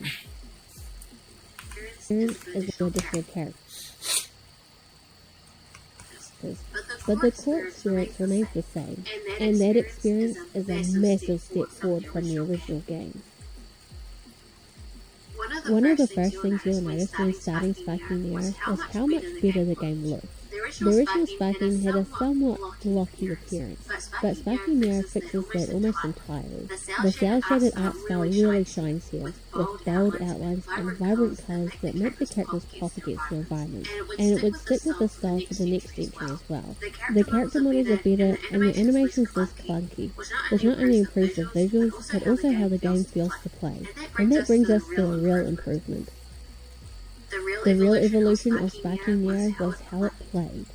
At first glance, the combat system might look similar to the original game. Once you start playing, the differences become obvious. The combo system has been expanded significantly. In the first game, most combos ended after a 5-hit sequence. In Sparking Nero, combos can extend much further depending on how you manage your positioning and follow-up attacks. This is also when the series starts cleaning up its naming a bit, switching over to the blast piece system for special moves. One major addition is the emphasis on stepping forward to continue combos. When you knock an opponent away, you can quickly step forward to keep the pressure on. This creates a much smoother combat flow and makes fights feel far more dynamic. The controls themselves are also far more responsive. Actions chain together more naturally, and the improved control layout makes it easier to execute complex maneuvers. These changes might not seem revolutionary individually, but together they make the combat feel dramatically better. One of the biggest additions in Sparking Nero is the ability to transform during battle. Characters can now power up mid-fight, evolving into stronger forms and unlocking new abilities. This is a huge change for the series. Dragon Ball fights are defined by dramatic power-ups, and the first Sparking game strangely left this part out.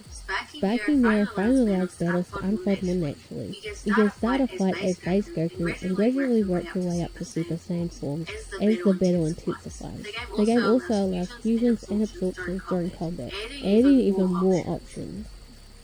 Perhaps the most important improvement in Sparking Nero is the camera system. The camera in Sparking Nero is far more stable and far less likely to lose track of the fighters. One particularly clever solution is the introduction of transparent character silhouettes. In the first game, if your character moved too close to the camera, they would completely block your view. In Sparking Nero, characters become partially transparent instead, allowing you to still see your opponent. The environments are also designed more carefully to prevent the camera from getting stuck on objects. Some stages do look a bit barren as a result, but during gameplay you barely notice, and the trade-off is absolutely worth it. You can really tell the devs learnt from their mistakes. What's really awesome is that Sparking Nero doesn't just improve the combat, it also takes a much bigger swing when it comes to the story mode. This time, the main story mode is called Dragon Adventure, and instead of navigating through menus, you're placed into a world map where you can actually move between battles. You can fly across different locations, encounter characters, and trigger story events. It gives the mode a much more stronger sense of scale, even if it's not fully open-ended. If you played Dragon Ball Z Budokai 3, it'll feel very familiar. It's clearly inspired by Dragon Universe, but with a slightly different structure. Instead of following a single character's perspective the entire time, Sparking Nero has you switch between multiple characters throughout each saga. And honestly, this works in its favour, because rather than feeling like a collection of disconnected fights, the story starts to feel more like a complete retelling of Dragon Ball Z, and there is a lot of content here to enjoy. But what really ties Dragon Adventure together isn't just the structure, it's the progression system. Because Sparking Nero doesn't use a traditional leveling system. Instead, it builds everything around something called Z-items. Now, technically Z-items did exist in the first Sparking game, but here they are a much more integral part of the experience. These items act as modifiers that can boost stats, enhance abilities, or give you a specific advantage in combat. But here's where it gets interesting. You're not actually leveling up your characters, you're leveling up the Z-items themselves. Every time you win a fight with Z-items equipped, those items gain experience and become stronger. And as they improve, so does the character using them. It's a small twist on a traditional leveling system, but it makes a huge difference. Because instead of grinding individual characters, you're building a collection of items that can be shared across your entire roster. So if you spend time powering up a set of Z-items, you can immediately transfer that strength to another character, which drastically reduces the grind. And for a game with a roster this big, that's a really smart design choice. If the first Sparking game impressed players with its roster, Sparking Nero takes things even further. The game features over 129 playable characters, including transformations and fusions. If you remove those variations, you're left with around 90 unique fighters. That's still an enormous number for a fighting game. Some critics argue that many characters feel too similar, but that's only really true if you play every character the exact same way. Broly plays very different from Bertha. Broly is slow but incredibly powerful. Bertha is ridiculously fast. There's a lot to learn here. Between character matchups, Z-item builds, and advanced mechanics, there's a surprising amount of depth here for players who want to engage with it. And that balance is a big part of why Sparking Nero stands out, because it doesn't force you to play a certain way. It lets you decide how deep you want to go. By the time Sparking Nero released, something awesome was happening. In just 1 year, the developers had taken a promising but flawed experiment and transformed it into one of the most impressive Dragon Ball games ever made. Sparking Nero didn't just improve on its predecessor, it proved that the Sparking formula worked. And if the devs could improve this much in just 1 year, what would These automatic captions are translating Sparking to Budokai? That's crazy. happen if they did it again? In this world, it is something that the goddess blessed us with.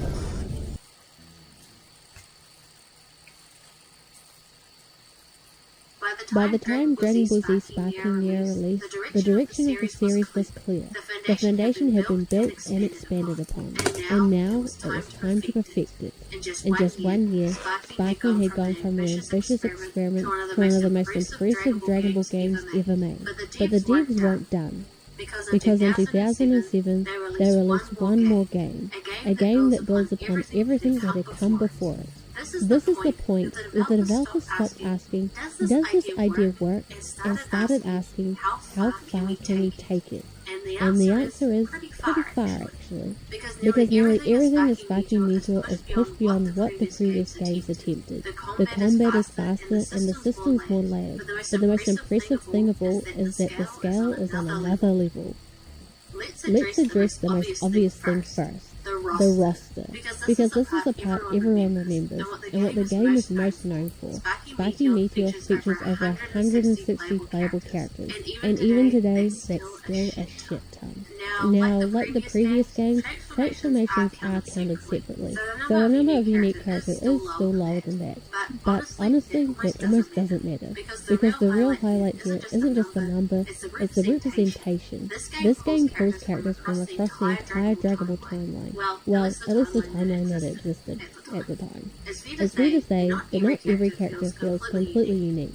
With the roster this large, there are naturally going to be similarities, but the important thing is that the game tries to differentiate them, and for the most part, it succeeds. With a roster this massive, you'd expect the story mode to be just as ambitious, so this time around, it takes a bit of a step back. Sparking Meteor brings back a more traditional story structure, moving away from the open, exploratory feel of Nero's Dragon Adventure mode. Instead, the game presents the story through a series of battles that cover the events of Dragon Ball, Z, GT, along with additional content from the film and side materials. Compared to Sparking Nero, the presentation feels more streamlined. Storm Less focused 4? on the exploration What the aspect, hell? and more interested on getting you from one fight to the next. That doesn't mean it's bad. There are still a lot of scenarios to play through, but the storytelling itself is pretty minimal, with shorter cutscenes and less dialogue before you're back into the fight, which, to be fair, is probably what most people are here for anyway. But the story mode is really just the beginning. This isn't a game built around one experience, it's built around variety, and nowhere is this more obvious than in its extra modes. That's where the game pushes you to actually engage with everything it has to offer, and that's what makes Sparking Meteor feel complete. Not just how much content there is, but how it uses it. Having over 160 characters doesn't mean much if you only ever play as 5, so the game does something really smart. It gives you a real reason to experiment with the roster. The best example of this is a mode called Mission 100, and it's exactly what it sounds like. A series of 100 missions, each with their own unique conditions. Some are straightforward fights, others are team battles. Some restrict which character you can use through the DP system. And that's where the mode really shines, because instead of letting you rely on your usual pick, Mission 100 franchises constantly pushes you to try out different characters, and suddenly that massive roster starts to feel a lot more meaningful, because now you're not just picking your favourite character every time. This is something a lot of fighting games with large rosters struggle with. They give you a huge selection of characters, but no real reason to explore them. Sparky Meteor does its best to avoid that problem, but ultimately it's up to you who you pick. Outside of the roster, Sparky Meteor represents the most refined version of the series' combat system. Everything introduced in the previous games is still here, just polished and expanded. Movement is smoother and combat flows more naturally. Transitions between actions feel faster and more responsive. Fights are a bit chaotic, but in a way that feels more intentional, if that makes sense. Where Sparky struggled with control and Neo worked to improve it, Meteor feels like the point where everything finally comes together. One of the biggest changes in Meteor is a sense of momentum. Fights aren't just fast, they're constantly escalating. You knock an opponent away, you instantly chase them down. They vanish behind you, you counter. They vanish again, and suddenly both players are locked in this rapid back and forth exchange. They can swing in either direction at any moment. It is really satisfying, and this is where the combat starts to feel the most like Dragon Ball. Not just in how it looks, but in how it feels. And interestingly, this is also the point where the series makes a subtle but important change. The radar system is removed. In earlier games, the radar helped track opponents when they moved out of view, but in Meteor, the focus shifts towards keeping the player fully engaged in the fight itself. Less time looking at the corner of the screen, and more time reacting to what's happening right in front of you. If I only had one word to sum up Sparky Meteor, it would be more. Everything about this game feels like more. More characters, more fights, more content. It's not just trying to improve the series, it's trying to include everything. This is easily the most content-rich game in the entire Sparking series. Despite a few minor issues, Sparky Meteor represents something remarkable. In just 3 years, the developers had taken a risky, experimental idea and refined it into an incredibly polished experience. The roster was enormous, the combat was deep and engaging, and most importantly, the game was simply fun. Fighting the Sparky Meteor feels like playing inside the Dragon Ball universe, and that's why so many fans still return to it even today. Because at the end of the day, this game doesn't just feel like a fighting game, it feels like a celebration of Dragon Ball, which makes what happened next even more surprising.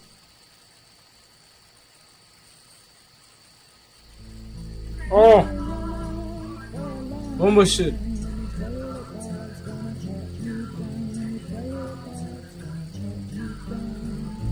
By the end of 2007, the Sparking series had done something extremely rare for a licensed game franchise. It had gotten better every single year. The original Dragon Ball Z Sparking laid the foundation. Dragon Ball Sparking Neo refined the mechanics and expanded the scope. And Dragon Ball Z Sparking Meteor pushed the concept even further. It felt like the series was building unstoppable momentum. But then, it vanished. No fourth game, no next-gen sequel. The series that had been evolving faster than any other Dragon Ball game just disappeared. You don't feel like getting up, going out, or working out? Sounds like you don't feel like much of a man anymore. It's not true. To understand why, we have to look at what was happening in the game industry at the time. The Sparking games were built for the PlayStation 2 era, but in the middle of that run, the console generation had already started to change. The PlayStation 3 launched in 2006, the Xbox 360 had already arrived in 2005, and with its shift came a massive jump in development expectations. High-definition graphics with more complex physics and online multiplayer. Games were becoming far more expensive and time-consuming to build, which created a major problem for a series like Sparking, because one of the main draws around the franchise was built around scale. An ever-growing roster with fast development cycles, those things were relatively achievable in the PlayStation 2, but bringing that same scale into the HD era would have required significantly more time and resources. This shift produced titles like Dragon Ball Raging Blast in 2009. At first glance, Raging Blast looked like a natural successor to the Sparking series. After all, it was also developed by Spike, the same studio responsible for the Sparking games. It featured 3D battles with large arenas and many of the same Dragon Ball characters. but under the surface, it was quite different. The roster was dramatically smaller, the combat was slower and more cinematic, and the overall design philosophy leaned more towards spectacle than sandbox freedom. For fans of the Sparking series, Raging Blast felt less like the next step forward and more like a reboot of the formula. Over the next decade, Dragon Ball games continued to evolve. We saw the rise of series like Dragon Ball Xenoverse, Dragon Ball FighterZ, and Dragon Ball Z Kakarot, each finding success in its own way. Xenoverse leaned into RPG systems and online multiplayer. FighterZ became a competitive phenomenon for a time, and Kakarot focused almost entirely on retelling the story. The closest the series came to revisiting the Sparking formula was Dragon Ball Z Tenkaichi Tag Team, which adapted the gameplay to the PSP and experimented with team-based battles, but even that felt more like a side project than a true continuation, lacking the sense of progression the mainline games had been building. And despite how successful these games were, none of them really replicated what made the Sparking series feel so special. Something interesting happens when a beloved game series disappears for a long time. Instead of being forgotten, it becomes legendary. Players begin to look back on it with nostalgia. New fans discover it years later, and slowly, the reputation of those games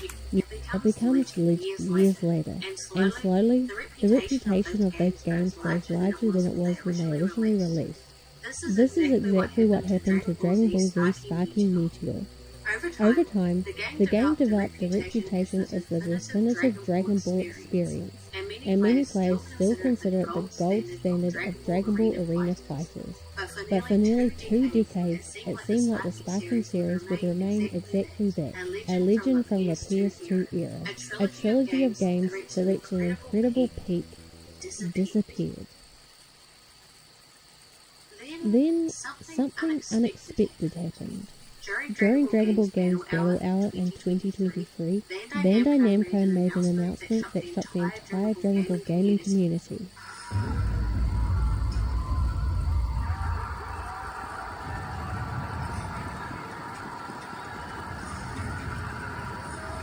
A new Sparking game was in development. Not a spiritual successor, not a reboot, but a direct continuation of the original series. For 17 years, the Sparking series simply wasn't there. So when Bandai Namco revealed Dragon Ball Sparking Zero, it didn't just feel like another release. It felt like something that wasn't supposed to happen, a continuation of a series that had already reached its peak, and that immediately created a challenge. Because bringing something back is always harder than building it in the first place. You're no longer creating something new. You're trying to live up to something that has been growing in people's minds for nearly 2 decades. From the moment it was announced, Sparking Zero wasn't being judged by its own merits. It was being compared to a memory, one that had only gotten better with time. No matter how impressive it looked or how much it promised, it was always going to be chasing something that had already become legendary. One of the first things that Sparking Zero makes clear is that it hasn't forgotten what defined the series in the first place. The roster is massive, pulling characters from across the entire Dragon Ball timeline, from the earliest parts of the original series all the way through to Super. It's exactly what you would expect from a modern Sparking game, just scaled up even further. But this is also where a subtle difference starts to appear. In the older games, the roster didn't just exist as a feature. It was something the games actively pushed you to explore. The various modes encouraged experimentation, constantly putting you in situations where you had to try new characters and adapt to different playstyles. The size of the roster felt meaningful because the game gave you reasons to engage with it. In Sparking Zero, that same scale is still there, but the game doesn't always do as much with it. Many modes narrow your focus to specific characters, and outside of a few key features, there aren't as many systems encouraging you to fully explore everything the roster has to offer. It's still impressive, but it doesn't always feel as meaningful as it did before. This ties into a larger shift in how Sparking Zero feels overall. The older games were built around a sense of freedom, letting you approach fights and modes in a variety of ways. Sparking Zero, on the other hand, leans much more heavily into presentation. It wants to recreate Dragon Ball in a cinematic way, focusing on how battles look rather than how freely you can interact with them. The story mode is the clearest example of this. It narrows the perspective down to specific characters and their individual paths. While this approach allows for more focused storytelling, it also limits how much of the roster you actually get to play as, an issue Sparking Meteor was able to circumvent with its variety of other modes.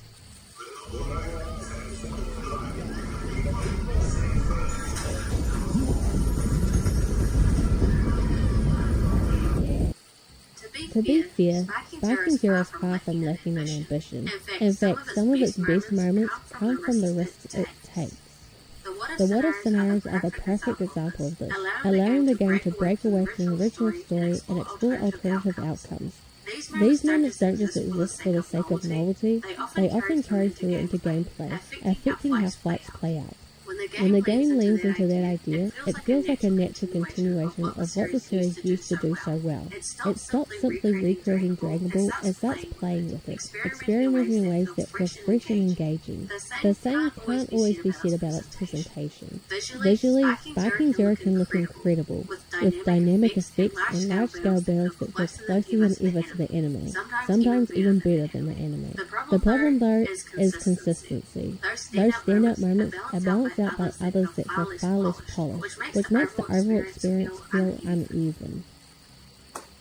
As you spend more time with the game, another issue begins to stand out.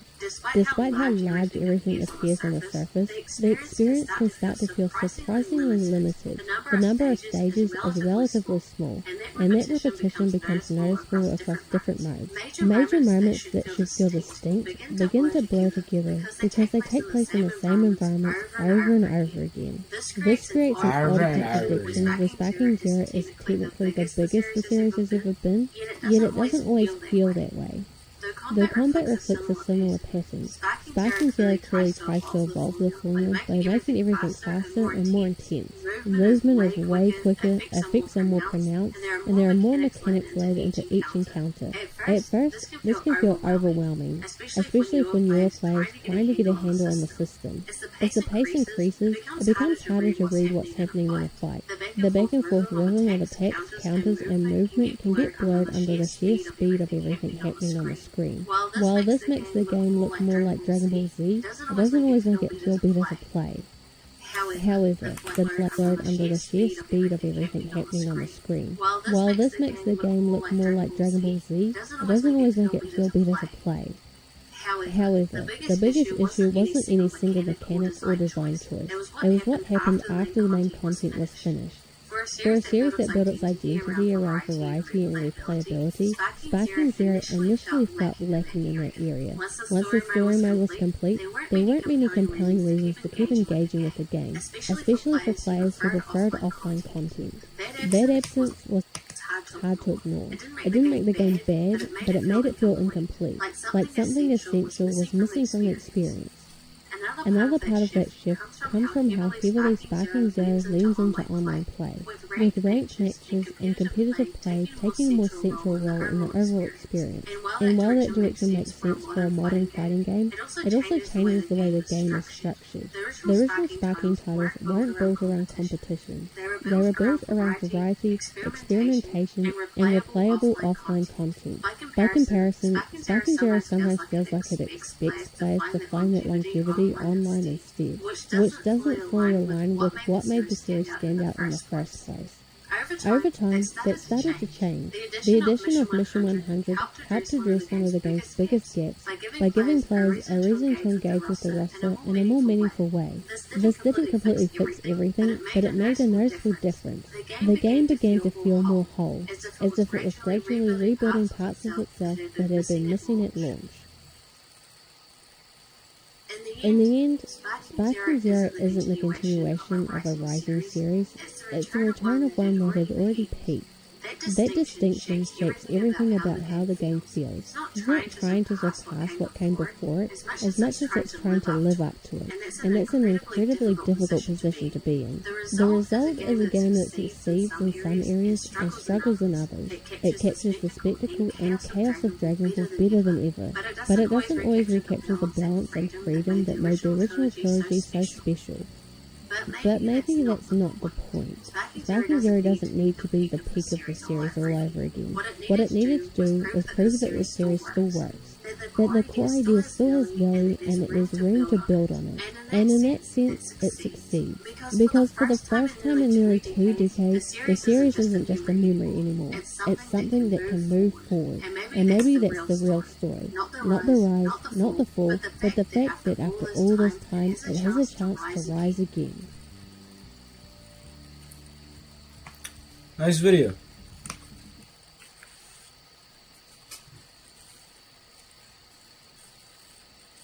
Looking back at it, Cordy I'm gonna be right back. I gotta throw this shit out.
Kodiak's pension was absolutely right in the situation between him and YouTube. For those who don't know, there was a major controversy that happened a couple years ago where Corey was calling out YouTube for favoritism and racism. Pretty crazy accusations to make in the current age of the internet, but the proof he had to back it up was undisputable, with YouTube essentially blacklisting his channel from the platform every time he had a few videos perform well, while allowing other creators of different races to post the same content and receive zero consequences. And believe it or not, things have only continued to get worse ever since this situation happened, with numerous extremely large content creators getting completely demonetized off the platform without any notice, which for many of these creators makes absolutely no sense at all. And like I stated before, this would all stem from a single video Corey Extension made on a game called The Mortuary Assistant. For shortly after it was posted and reached #1 trending in the world, it would get completely age restricted off the platform, forcing Corey to make a video about what he believes to be racism and favoritism behind the scenes on the YouTube team. This was the situation. My therapist said something to me about a year ago that I still think about almost every single week. Work was a mess, and I wasn't sleeping, and I had been snapping at people that I care about, and then feeling terrible about it, which made me snap more. It was a classic spiral. And I'm sitting in this session, listening to everything that's falling apart, and she goes, "You keep telling me what's happening to you. I want to know what you're doing with it." To be honest with you, I didn't have an answer, and I think that was the point. That one question completely rewired how I think about hard stretches. BetterHelp is how I got there. The sign-up process is disarming in how simple it is. You just answer a questionnaire about your goals, what you're going through, what kind of support you're looking for, and then match you with a therapist from a network of over 30,000 professionals worldwide. I did the whole thing from my couch on a Tuesday night. BetterHelp gives you tools and resources that you can use on your own time, like journaling prompts and worksheets and exercises your therapist can actually reference the next time you talk. I used to think that therapy was something that you save for rock bottom, but the best time to have someone in your corner is before everything falls apart. Get started today, because you don't have to go through it.